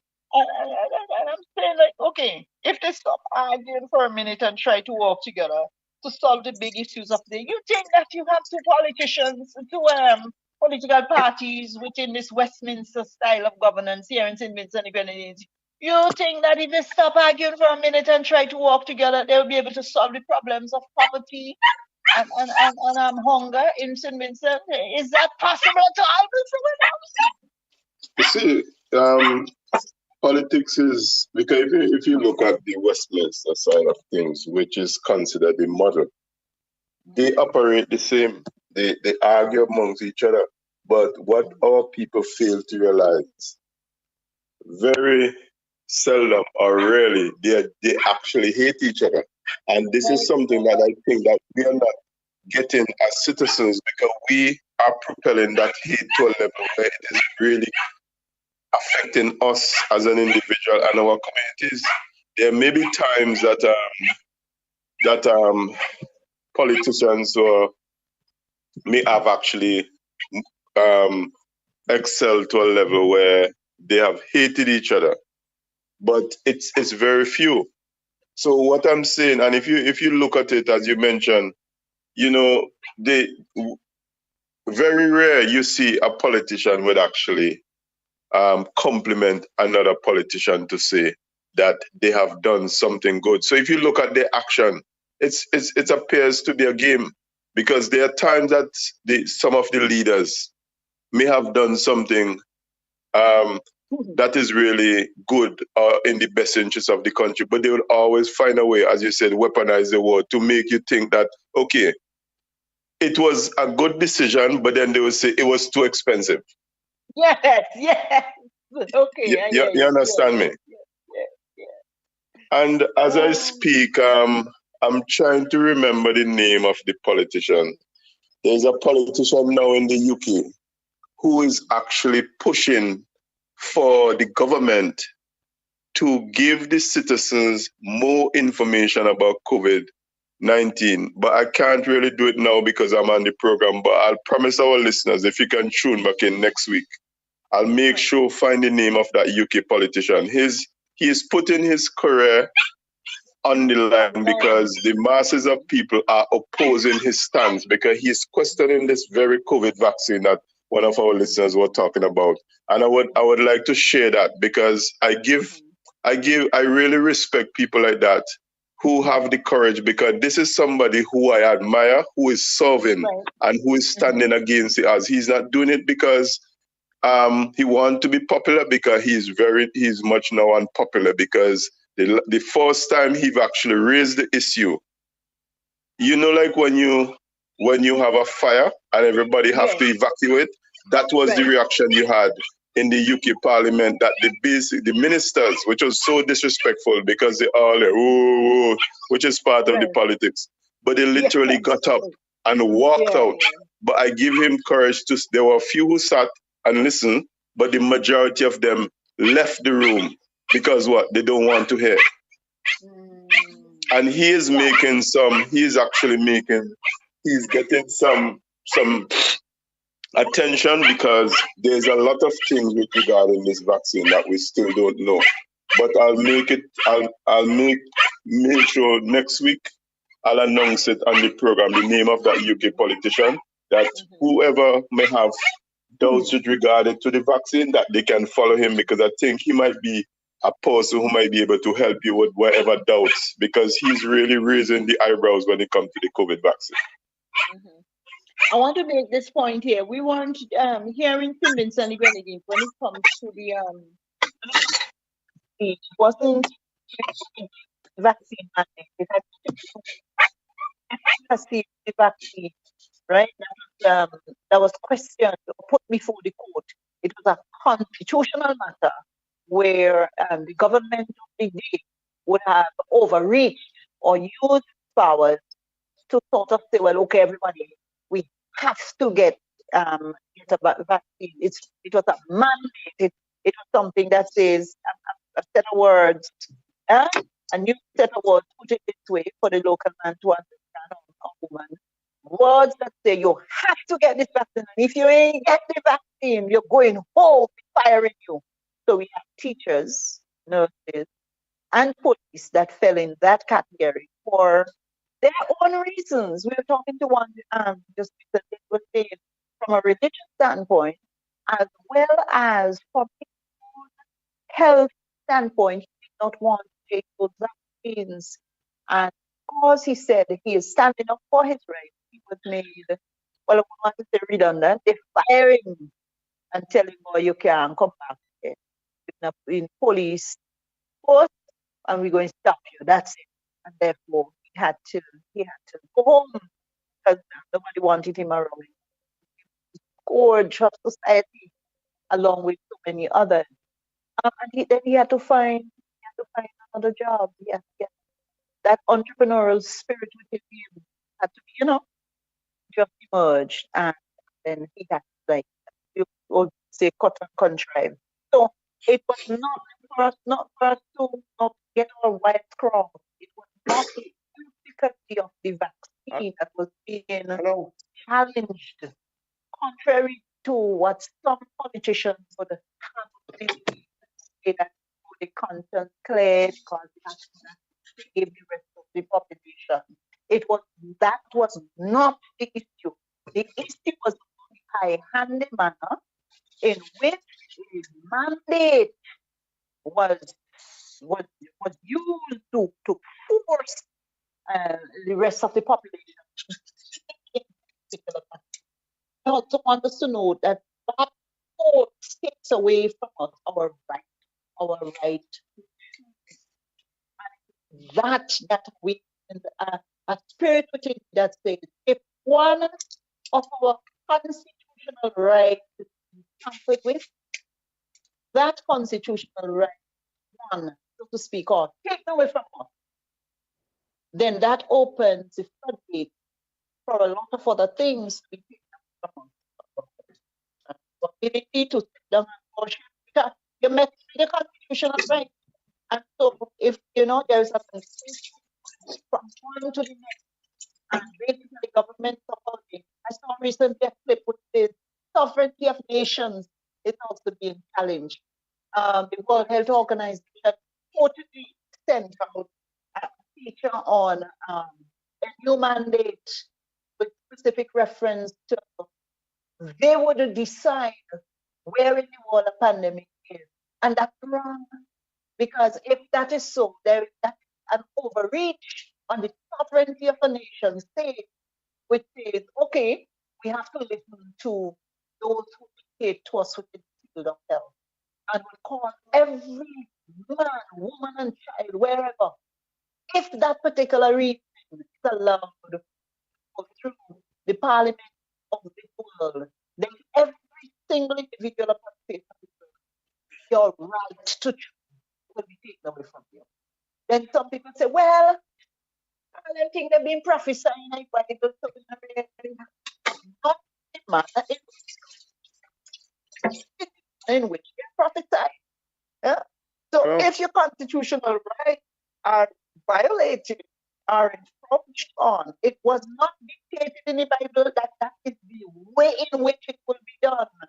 Only God alone knows what it is that He is going to permit, and nothing bad or good happens to the Christian unless allowed by God Himself. And I want us to understand that.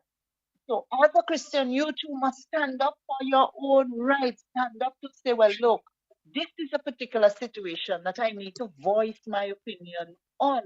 You may not be like me to come out in the road and stand up. Just stand up anyway. Say something. A man come, put your foot on it. You have to say something. You can't say, you know why your foot get mash up and your foot. No, say, listen, mister, you are standing on my feet. Can you please take your foot off of mine? You are squeezing me. That is what God has given us, an ability to speak and not speak our mind. Say something. You don't have to be disrespectful to cuss and say, no. Or woman, you see, no. But speak your mind and say what you have to say and let your voice be heard. Each one of us, hello. we have a right to be here. We have a right to be heard. That's your right. Don't let anybody take that from you. And that is what Doris is all about. That is what BELLDNATION is all about. That is what the Hello. National Liberation Movement is all about. So that we are able to stand up for ourselves. So yeah, some say that much Well, of the politics is a game in St. Vincent and one which absorbs the participants, but puts off most other people. So I'm saying, is it a game? When I just want to shift a little to this particular issue. Is it a game when the government's work program, the YES program, has been so, I would put it, unsuccessful in finding jobs, sustainable jobs for our young men and women, that it would have been just as, effective and saved a lot of money to have done nothing. You know about the YES program, that is the Youth Empowerment Service. Here in St. Vincent and Philippines. There was a big thing the other day, which says that one of the newspapers was talking in 2020. And I'm sure the situation not as advanced. It hasn't advanced further, much further, based on what my resources on the ground is saying. That government workers in St. Vincent and the Grenadines, including those on the Youth Empowerment Service, that is YES program, who make $546 or less a month, are being paid less money than is required for them to live above the poverty line. And there's a big thing that's nearly 3 years ago. Let us suppose that the money have gone beyond that. I do not know what is the current salary per month for YES program workers. That is the Youth Empowerment Service program. But here's the thing. What we do is, if foreign government assists us with the payment of those workers, so you attach school leavers who are not successful in, and some of them get plenty subjects and all thing, But so what you do? And some of them go university? I think so. Anyhow, but the point is that you get them in the service. You're empowering you. You get them in the service. You put them onto the various programs. Some may go teach. Some may get involved in, being attached at a particular department or something. And then after 1 year, you let them off.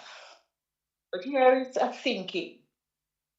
What if we have another way of employing our youths instead of allowing a foreign government to pay the wages of those youth employed, the young people that are employed? What the percentage of the unemployed in St. Vincent is? Well over 40%, according to some figures that come out from some external agencies here in St. Vincent, on St. Vincent. When you have the young people, You give them a false hope. Some folks even said that they're not going to be involved in the youth empowerment service because by the time they finish paying from where they are to Kingston, because most of the jobs you find in Kingston, yes? But by the time they finish paying their bus fare, they have very little to take home. And they would prefer to do something else other than just sitting around in a nice job, being given the assurance that for a year, this is where you're at. So there's a false sense of hope there. Mr. Williams, do you think that we could do a bit better than that? In terms of reorganizing our thinking on how do we employ youth that have been qualified, and that's that's a brilliant opportunity to use that sort of manpower that we have in Simmons and the Grenadines, besides relying on a foreign state to pay workers that way. And although some people say half a bread is better than none, well, what's your thinking on that? Dr. Charles, as you know, we had several programs on this, and Yeah, this yeah. come back to the same. I've mentioned a few times that that also begin with before we even get to the YES program. Our education system need to be revamped because the way it is structured, it just creates us to be just servants and not thinkers. Mm-hmm. And again, that very same thing that I do mention from time to time, by creating this servant mentality, wherever the servant come from, we will worship them. And that within itself create a false identity, because when we look around, I know I would always I put in like a disclaimer because I always get stick for this. But when you look around and you don't see the servant looking like you, it is not motivating. And as we also have, we have so many programs here. Yes, program is a very good program. But as you mentioned, the way it is being structured, and we just mentioned about that, better can be done. And I know that, yes, we can actually do a much better job. But at the end of the day,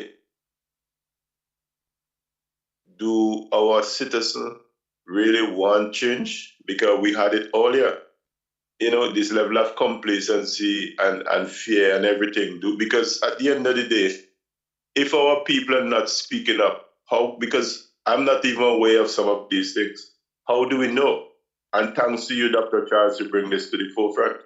Because we have so many programs here, we have so many demonstrations that we have actually get involved with.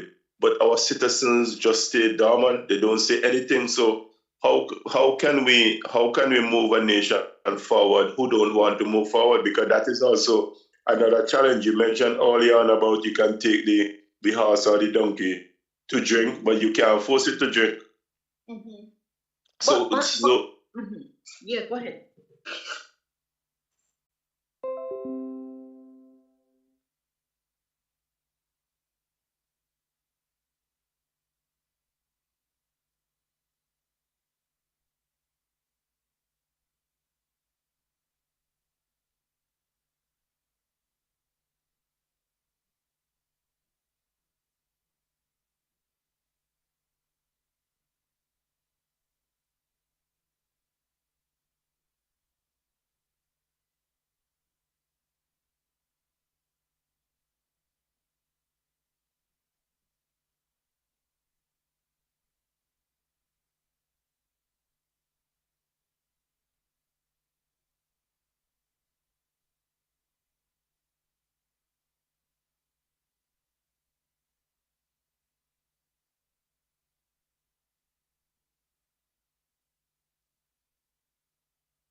BELL News Network. We do Facebook live streaming for church services, funeral services, and sporting events. For more info, call us at 1784-529-8518 or 1784-534-3900.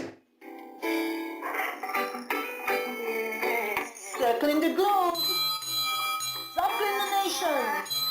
This is Bell the Nation. Bell the Nation. Bell the Nation. The biggest conversation on this side of the globe. I am Dr. Doris Charles, your hostess. Why not join us on Mondays at 3:30 p.m. to 5 p.m. and on Thursdays at 5 p.m. to 7 p.m. for your bi-weekly editions of Bell the Nation.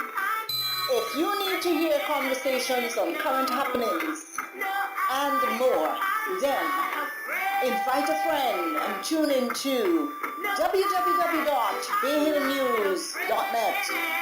It's about radical radio right around the world. Bell the Nation. It's the program that highlights issues that touch and concern people's lives. It's about the how, the why, the when, the where, the what, and the who of benevolence, education, jurisprudence, legitimacy, down to earth, no nonsense, affirmative action, talent, and training. It is informative. It's about opinions and, of course, nation building. Looking forward to your comments and calls. 1-784-529-8518 or email us at belldnation@gmail.com. Get in touch again. To provide public goods which are essential for the protection of the of human rights, such as the right to education, the right to health, and the right to food. So let's break that down. It ensures that political, social, and economic priorities are based on broad consensus in society and that the voices of the poorest and the most vulnerable are heard in decision making over the allocation of development resources. That's a mouthful. That's really, really a mouthful. What, in your opinion, is good governance in politics? We're straying away or pushing away from politics as we know it today, that persons vote along partisan lines, that if you're not in a party, you can get 2 pieces of galvanized and lumber and a sack of cement to put an addition or to patch a hole in your roof or something of the nature. You don't jump up and down with the politician and therefore you are not expected to receive anything. You go to them and they tell you, if you used to jump up and down with me, then you would have gotten this allocation. We, on the other hand, and in the National Liberation Movement, continue to say this, that the resources of the country are the resources of the country, and that politicians come and go. And if a particular person is in need, that they should go to those services, departments, or what have your agencies that are responsible for allocating those resources, and they are expected to receive the same. But here it is that we're now talking about good governance. We're now promoting good governance in politics. What does that mean to you, Mr. Williams? Well, it just adding a bit to what you said because you really covered it. It's basically good governance is basically the political or the institutional process to achieve goal of development, and it also emphasizes that the true test of good governance is the degree to which it delivers its promises of human rights, culture, economics, political, and social rights. And it gives you a few topics that should actually be included in good governance. Accountability, following the rule of law, responsive, equitable and inclusive, census orientated. I'm going to say something here that might frighten the PM. What's that? You mean Transparent. I frighten him anymore. I want to tell him, to give him the approach of integrity. Integrity legislation will be part of the mandate of our next government. Because irrespective of whether human beings find themselves or elected, you must be accountable to somebody, man. Political integrity. Yeah, you have to be accountable to somebody. You can't just do it by yourself. And in and of itself, if an individual is placed within a position where they get all this power, they could rape who they want to rape, kill who they want to kill and bury them alive or not. Thief, build house that, they have grandchildren, they thief from the national purse and they keep that money there and you decide, okay, that their children and grandchildren and great grandchildren will forever have, access to those funds, whoever it is, in and of themselves, that particular individual must somehow, if dog eat the conscience, they must somehow decide, wait a minute, how come nobody has said something? Man, we could go ahead and do anything that I want to do. And if we are to look at examples outside of St. Vincent as well, remember now, accountability coming one day now. One day accountability coming, because the very things that some government ministers would have done to disadvantage their people, the very people who put them in power, and thief and rape the children and molest their wives and all of that, one day they could drop down dead. Now, I'm not wishing that on anybody, but I'm just saying that the politics of the nations around us, we are seeing that one day is conquer day, one day accountability coming. So before you had to come and be disgraced from a political office, just do the right thing now. Do the honorable thing, and behave yourself. But you see, humankind, some human beings, if not controlled, if not restrained, they have a tendency towards excesses. So I am saying to our Honorable Prime Minister that, look, integrity legislation has to be part of the next regime. And I do not believe that you are going to be part of the next regime. I honestly don't. Because you are old. Yes, I am getting old to PM, but you are older than I am, and you are less agile.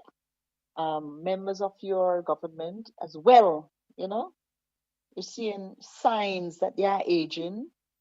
And guess what? A younger population, a younger set of men and women in this country who are generally, brighter than some of the ministers that we currently have. Brighter, not academically, but brighter in the sense of having a better understanding of governance and what good governance in politics is all about, will come to serve the people of this country. I am seeing it.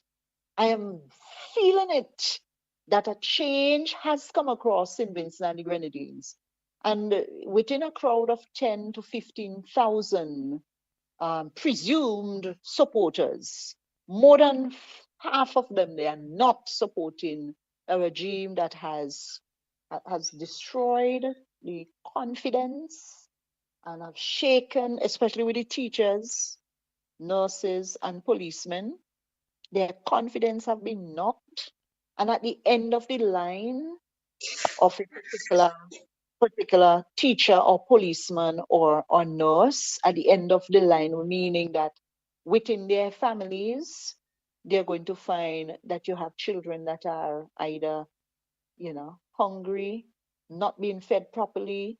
Not wrong with hunger, once you get a little something to eat, the hunger will, be gone. But the point is that children have suffered in the process. Parents have suffered in the process. And this particular government that claims to love our people have not demonstrated that. You don't do that. You don't take away people's rights and freedom and expect that we are going to hug you up and embrace you. No, PM. No ULP government. No to ULP government. We can't. That's not good governance in politics. You have not ensured political, social, and economic priorities. Because these are based on broad consensus in our society and the voices of the poorest in our country. Look at Poliard. I don't know if you know that particular area in St. Vincent, but there was a viral thing that went viral, and the issues there are people calling for electricity then on various chats. And then how things normally erupt in St. Vincent here. People say no, they shouldn't live in that area, but that's the only place that they could have found some place to live on. And so they have not received electricity up to the time when they made that protest and an appeal on a video and so on.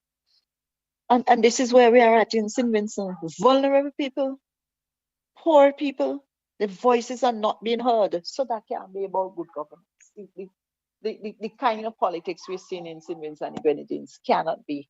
Every corner I turn in St. Vincent, Mr. William, every corner, you have civil servants who would either send a message, call me. You have policemen and lawyers and doctors and so on, and they will be saying the same thing, that things are not going right. This is the government that we have voted for, and you have this thing where, oh, come home, we will be happy to welcome you home. Home to what? No one person in St. Vincent, no one individual in a political party can satisfy the needs, the financial needs of everyone. And that's why we are calling on our Vincentian colleagues to develop that whole concept again of entrepreneurship. Yes? And build you, become involved in programs that will help you to develop. And you're now able to access markets, whether locally or regionally. And this is what the national liberation national liberation movement is all about, to help us to earn and so reduce the dependency on the state and equip us to be thinking individuals that we are, to further think beyond where we are and to inspire us to be better citizens as we continue to face a future, of course, that is uncertain, but nonetheless, the Bible did say, occupy until he comes. Yes, Mr. Williams. And I'll share. Well, I think you have given the nation a mouthful. Yeah. I hope that we've actually make amend with our listener who had actually asked us to go back on the track of good governance. Dr. Charles, I don't think I can. I would only just want to add to one thing, and you actually said it to the end. Is that it's just to not add. I would just need to just say it again, because what have happened? It appears that this current administration have maneuvered the citizens into a state of poverty, so that when you become dependent on Papa, who feeds you control you. But when you have a nation, even though you don't just have that entrepreneurial mindset and spirit, it will be a game changer, and not even a game changer for the individual, but for the state as a whole. So I really want to hit home. I mean, despite of everything you said is relevant and important, it's the whole issue of the entrepreneurial mindset, because it actually not really get rid or exempt from control, but it give you a sense of belonging. It give you a sense of confidence. It give you a sense of ownership, that you're not being controlled. And yes, state benefits are there, and it should be a system that should be in place whenever it is needed, when a citizen may fall on that hard side of the financial scale. But it shouldn't be a system that is there for someone to see it as their way of surviving by being dependent on the state. Because at the end of the day, the state has a responsibility to govern, and also governing is also taking care of those people who are in need, not only retirees. Sometimes you can find yourself into financial difficulty for whatever means, but it should not be the way forward for the masses of the people. Right, right. I hear you. There is a program that is being organized by the National Liberation Movement, Planting for Harvest. That's a program or project, and we are going to equip and empower families for greater food security. If you want to know more about that, call us at 1-784-491-3923, and you can email us at belldnation@gmail.com.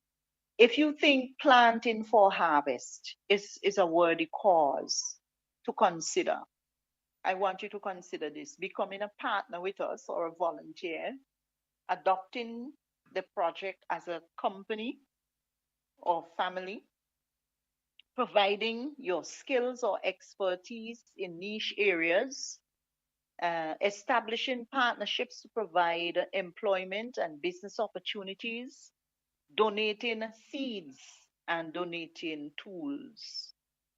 So you contact us, please. 1-784-491-3923. There is a, before I get back to that, let's see. Right. Okay. Some folks said that they were cut off. Right. They were cut off. Right. Okay. I am sorry for that. I'm really sorry. Yeah, so the purpose for this particular program that we are facilitating with the assistance of overseas input is to empower vulnerable families who have been negatively affected by low income, by gun violence, and climate change. It is to help families to transform or improve their living condition and their communities. And this is to make St. Vincent and the Grenadines the regional food security training station. And we are hoping as well to establish a regional food security headquarters here in St. Vincent and Grenadines. We are going to be having a training workshop tomorrow. Please contact me for more information as to the location and whether, even at this late stage, we have invited several persons to come and we are expecting them. So you call me or you send a text, belldnation@gmail.com, or you contact us at 491-3923 for more information. And of course, it is agricultural based.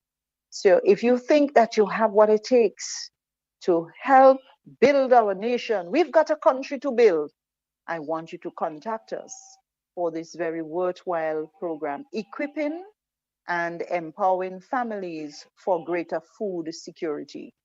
So let me say this again. If you think the Planting for Harvest project is a worthy cause, consider becoming a partner or a volunteer, adopt the project as a company or a family, provide your skills or expertise in niche areas, establish partnerships to provide employment and business opportunities, donating seeds and donating tools.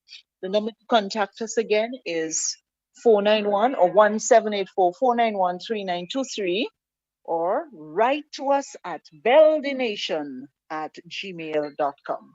I'm looking forward to this exciting opportunity that is being provided by our organization. Our organization is one that is positioned to be productive, and with you, all things are possible, of course, with God.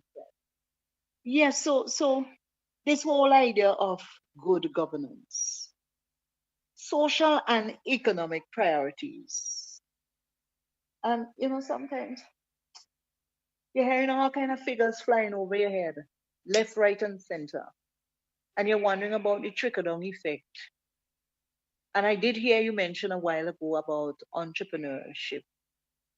Maybe again we could sound the alarm. You know, this is BELLDNATION, the biggest contributions to conversations from this side of the globe. Sound the alarm again about entrepreneurship and about social priorities in a country, and about economic priorities in a country, and about the voice of the poorest. Let us suppose you are a very poor individual who don't have much, but rather you've come from this area where you drove like a tongue, that is bananas. You just stay home. After a while you end up playing marbles, and then after a while you get a piece of breadfruit, a piece of salt free somebody give you, and so on. Some people have whatever it is, 2 pieces of chicken back. And I mean, you're just barely making it. Do you still have a voice, Mr. Williams? Can you really make a change? Remember, we're talking about the poorest and most vulnerable. Do you think individuals who are very poor and they are the most within the category of most vulnerable, can they be heard in the decision making of the allocation of any resource? Or do they just have to fight their way towards life and living? Yes, every citizen, every citizen can be heard. Poor is a state of mind. Hold on. You know, when you touch them kind of thing, it doesn't really touch me, con. Why do you say that poor is a state of mind if a 15-year-old girl is seated under a tree right now listening to us, or somewhere park up by a bus or something, and she that's it. She was sent to school, so she went and managed to get something this evening. 3 days ago, they didn't have anything to eat home. And things real rough. You're saying that she has the ability to say something? I don't understand that. Talk to us, Mr. Yes. Williams. It's not as directed as it said, Mhm, because when you sit under that tree, you have two options, and it is not as easy as I may say it, because mhm, I've actually, well, I would say, besides the education that was given to us, my awareness was actually come through self-taught. So mhm, when you, as you use the example of a 15-year-old child sitting there, you have two choices. One, sit there and accept, you know what, I'm only 15 and there's nothing I can do. Or, yes, I'm 15. How can I get out of this situation that I'm in? Now, that solution would not just come with overnight, but the fact that you ask, how can I get out of the current situation I'm in, it's going to put you in a different mindset to think about, do I go and tell my neighbor my situation? Do I reach out to my friend? Okay. Do I reach out to my community representative? Should I begin with the church? Should I begin with my community group? So what I'm saying, by not accepting where you are and thinking about how could I get out of that situation, you now put yourself in a solution mindset. And don't get me wrong, mhm. I'm not saying that solution mindset, the solution will come in 1 year, 2 years. But you see, this is the kind of false narrative that we have been sold, that Mhm, we might see a lot of people who have achieved what we call success. But if you really make an effort and mhm, you get down to the bottom of it, mhm, we only see, it's just like when you buy a car. mhm, It's not until if the car get into an accident, you're going to really see how the car actually look. Because if somebody sell your car with just the chassis and a seat, you would never want to think about it. You might prefer want to go back to a donkey cart. But when that car is finished, you put in all your poultry, you put in all the technology that we have now. It is something recognizable or accept that you can pay the value to what that person is asking. So the point I'm making here, when I'm talking about the solution mindset, it will come with challenges. And I'm still yet to read, because I've read several autobiographies from Richard Branson, who owned Virgin Atlantic, 50 Cent, who is now a rapper, Eminem, who was I'm kind of put on the spot now. You have the Colonel, who've actually started the KFC fried chicken, and they all have, even what's his name? I can't remember his name now. But anyway, what they all have in common, they have a period where they have doubted themselves. They had a period where they have encountered challenges. But what made the difference? They didn't allow those challenges or setback to allow them to give up. They persist. They be inconsistent. They continue to push. So when you talk about that little, and a 15-year-old child again shouldn't really be put in that position, because that's a parent should be taking up that challenge. But then we do have these things exist. Because you can lose both parents, and then reality hits.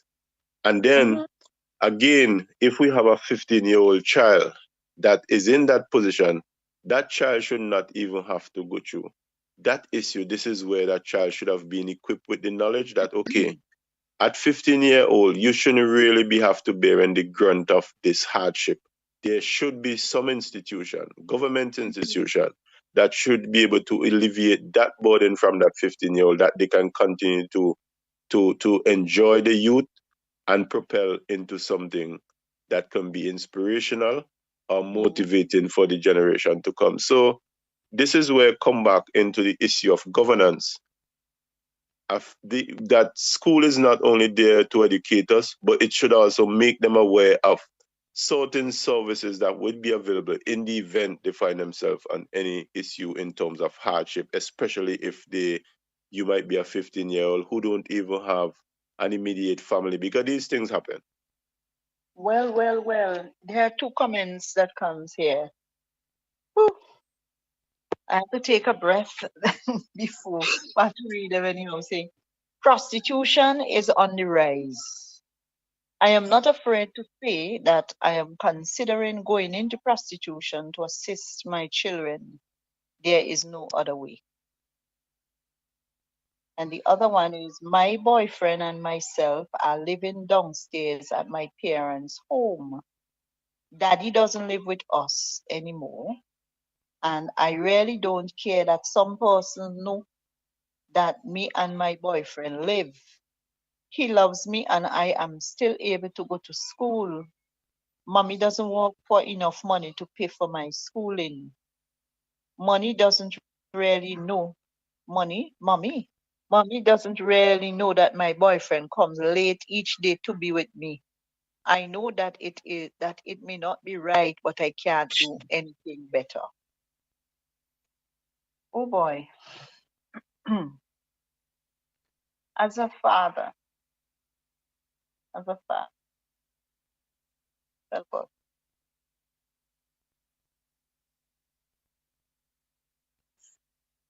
Hey, I Yeah. mean, Yeah. I know we do get some very interesting questions. So I'll try to respond in the order. The one with the prostitution, I mean, it's a hard one. A matter of fact, interestingly, we had a debate like that, because I'm actually part of a few groups, and Right. whether it's a female or male who is actually saying this, what I'm saying to you, It's a female. okay, what I would like to say to you,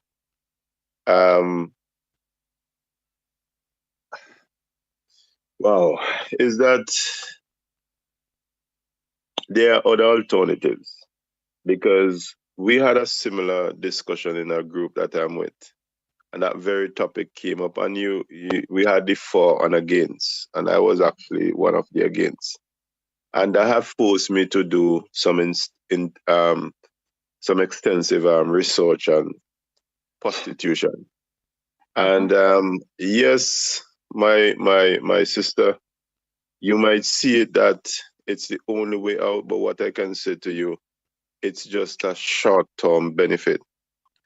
Because one of the things that's seldom mentioned about prostitution is the trauma and some of the likely risk that you can expose to going into prostitution. Some of the risk are you can be drugged. Yes.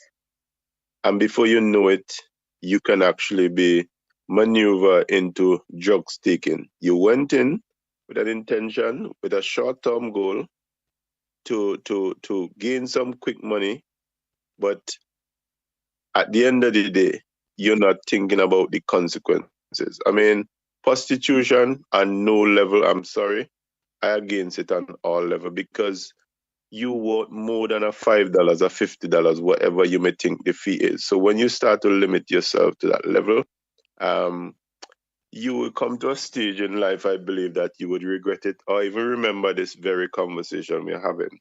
So what I'm saying to you, my sister, I'm not going to tell you what decision to make, but I'm sure if you give yourself some time, let us not just look at the short-term gain. Your body is not a commodity.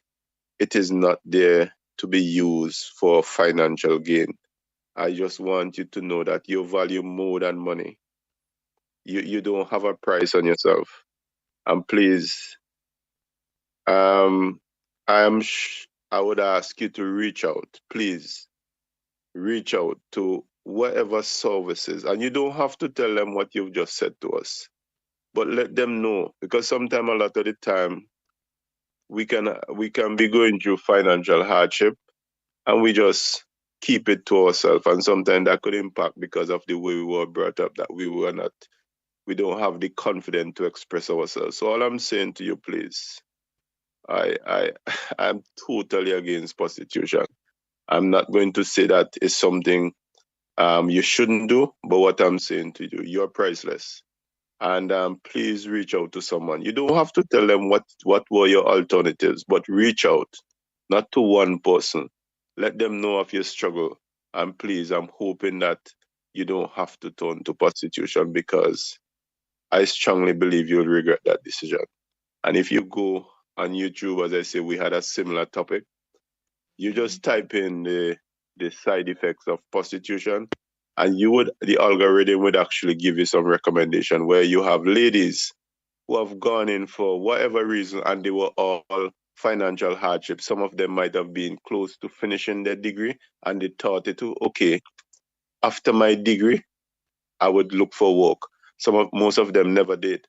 And you would actually see, because you're hearing from people who had a short-term plan, and it ended up with regrets. So the good thing, we are living in an age of technology, and certain information we had to go to the library. Now, once you have internet access, the library is always with you. So you can use that as a way to sit down, and if you may never think about it, of the damages you can do to yourself. And also reach out. There must be somebody or some institution that can help you. And I hope that my lamenting, if you notice, I'm saying because I have 2 daughters. I grew up in a home of more ladies, and still that doesn't mean that that's the reason why I'm against it. It's just sad to see how society, we have actually been put into a state where sometimes we have to make drastic measures just to survive. So I'm hoping that my message actually reaches to you, touches you, to let you know that you want more than that little fee that you may think might help you to survive. Please don't do it. Thank you. Yes, I want to thank you very much, Mr. Williams, because, sometimes if us women speak to other women, they will say, well, you, Doris, you don't understand. But I am glad that a man's perspective was actually given this evening. And that is It's painful. a testimony. Yeah, that is a testimony to your parents, your parents, your mother especially, and the value, and your grandmother as well, and the value that you have placed on women. I am so pleased, and I am really, really delighted that you have said what you have said and the way in which you have said it. I think I picked up that you struggled a bit there in terms of that weight. The weight of that came down on you, being the father of girls, you know. And thank you so much for that. I want to add that there is Thank you. Marian House here in St. Vincent and the Grenadines. I do not have the telephone number for Marian House at this time, but you can please call us at 1784 529 8518, or you can text us at 1784 491 3923. Before we take the next, before we consider the next comment, I will also like to say this, that indeed I have heard quite a number of interesting dialogues and stories about persons who got involved in prostitution. $300, $500, $600, $800. It depends on, you know, the situation. Also, I have known of persons who end up being beaten and raped. And you may say, well, can a prostitute be raped? And then they try to make an about turn, so to speak, and persons were gang raped. I've heard of instances. And it hurts that our women are being treated this way. And I'm urging us. You see, once you start something, you're getting into some waters. Young persons, I don't know how young this person is. I don't know if they are in their 20s. I don't know, but it matters not. Please heed the words of us today. And I'm not going to sermonize or anything like that, but just to say that you are priceless. You are worth, your price is above rubies, and that you must value you and get help. Get some help, please. Please call us so that we can assist you in whatever way we can, as well as Marian House here in St. Vincent and the Grenadines. I have a direct link with Marian House, and I'll be able to put you in touch with probably one or two programs that you can be assisted with. Also, get in touch with a church group. There are programs. The church still has a role to play in society. There are some programs within our church communities that can assist you in that whole concept of self-development and what you can or cannot do in terms of earning a living. Again, here is another program that is being organized by the National Liberation Movement Planting for Harvest project. Please call us. We are equipping and empowering families for greater food security. Please call us, and let's see how best we can help you. Yes, so the expected project results are the positive influence of the Planting for Harvest project, which will keep the community's youth away from crime and occupied with more fruitful pursuits. Education and literacy rates will rise, opening a path to post-secondary education. And the youth, of course, we the emphasis here is on youth, but please call so that you'll be able to get some guidance as to how you can be equipped for your purpose in life. You have a purpose, a beautiful purpose that God has designed for you. So please call us here at BELLDNATION Nation, or write to us at BELLDNATION@gmail.com, or contact us at 491-3923. Yes, Mr. Williams, and we pause again to say that we come to you with the compliments of www.BELLNews.net. It's about radical radio right around the world. We also come to you with the compliments of St. Vincent and the Grenadines finest wines that are produced by Dave Roots. And for more information, please call 1784-593-1564. And at least, yes, Pesco Vegetarian Special Restaurant by doing orders for you for your vegetarian foods. And again, you can use our numbers to call them at 1-784-491-3923. So yes, Mr. Williams, we have just about 1 minute. My boyfriend and myself are living downstairs at my parents' home. And that's again a young person. I think basically you're going to give the similar advice to this young girl. Yeah, what I would like to say to you, Mhm. my sister, is that love would always be there. And sometimes you're so young, you might think you're in love. And I don't want to speak any ill of your boyfriend, but they got time and place for everything. Your education is, it has a limit on it, in the sense that when you're younger, you have the time, you have the opportunity to focus on your education. And what I would say to you, let us not look at maybe the short term gain, the emotion that be behind it. Because if your boyfriend really consider you and your future, they would respect the rules of your parents, except if your parents may have actually do or said things that may have been in a hurtful or derogatory manner. And I think we all have gone through that stage where we think that we tend to, because we want our own way sometimes, we tend to see our parents in our way. But as we get older, we tend to want to thank them so much for being firm with us sometimes. So what I'm saying to you, your education, because once you start to have children and to go to school, it's a battle. Don't waste this opportunity you have that you can solely focus on your education. If your boyfriend really love you, that is not something he would encourage you to do. He would support you to finish your education, and that time will come where you can actually explore what we call love, to understand what is love. And I don't think you fully understand that love also have a time and place. You know, when we become a child, we do the things of a child. And then when you become an adult, we put away childish things. So all I'm saying to you, your education, and now we are living in a competitive world. Don't waste that opportunity and put love, what you may consider love, as your priority. So please sit down and consider your action. Thank you, Dr. Charles, because I know we're running out of time, and I just want to say thanks to everyone who have contributed towards the program. Thanks. Indeed, this evening's program is a marathon because we weren't here on Tuesday. Thank you very much, our sponsors, and to you, our listeners all over the world. Micah chapter 6 and verse 8 says, He has shown you, O mortal, what is good and what does the Lord require of you?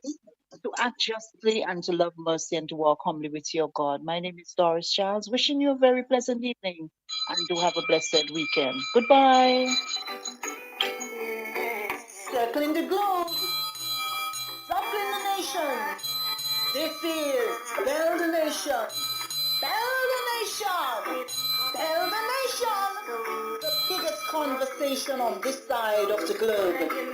I am Dr. Doris Charles, your hostess. Why not join us on Mondays at 3:30 p.m. to 5 p.m. and on Thursdays at 5 p.m. to 7 p.m. for your bi-weekly editions of Bell the Nation. If you need to hear conversations on current happenings and more, then invite a friend and tune in to www.bayhillnews.net. It's about radical radio right around the world. Bell the Nation. It's the program that highlights issues that touch and concern people's lives.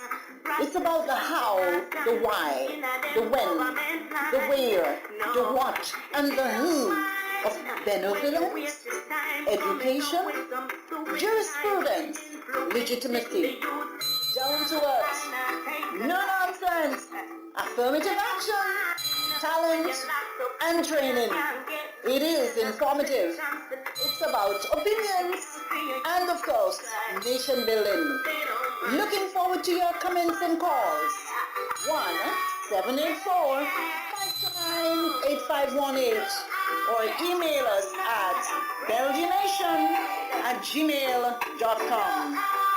Get in touch again at 1-784-529-8518 or email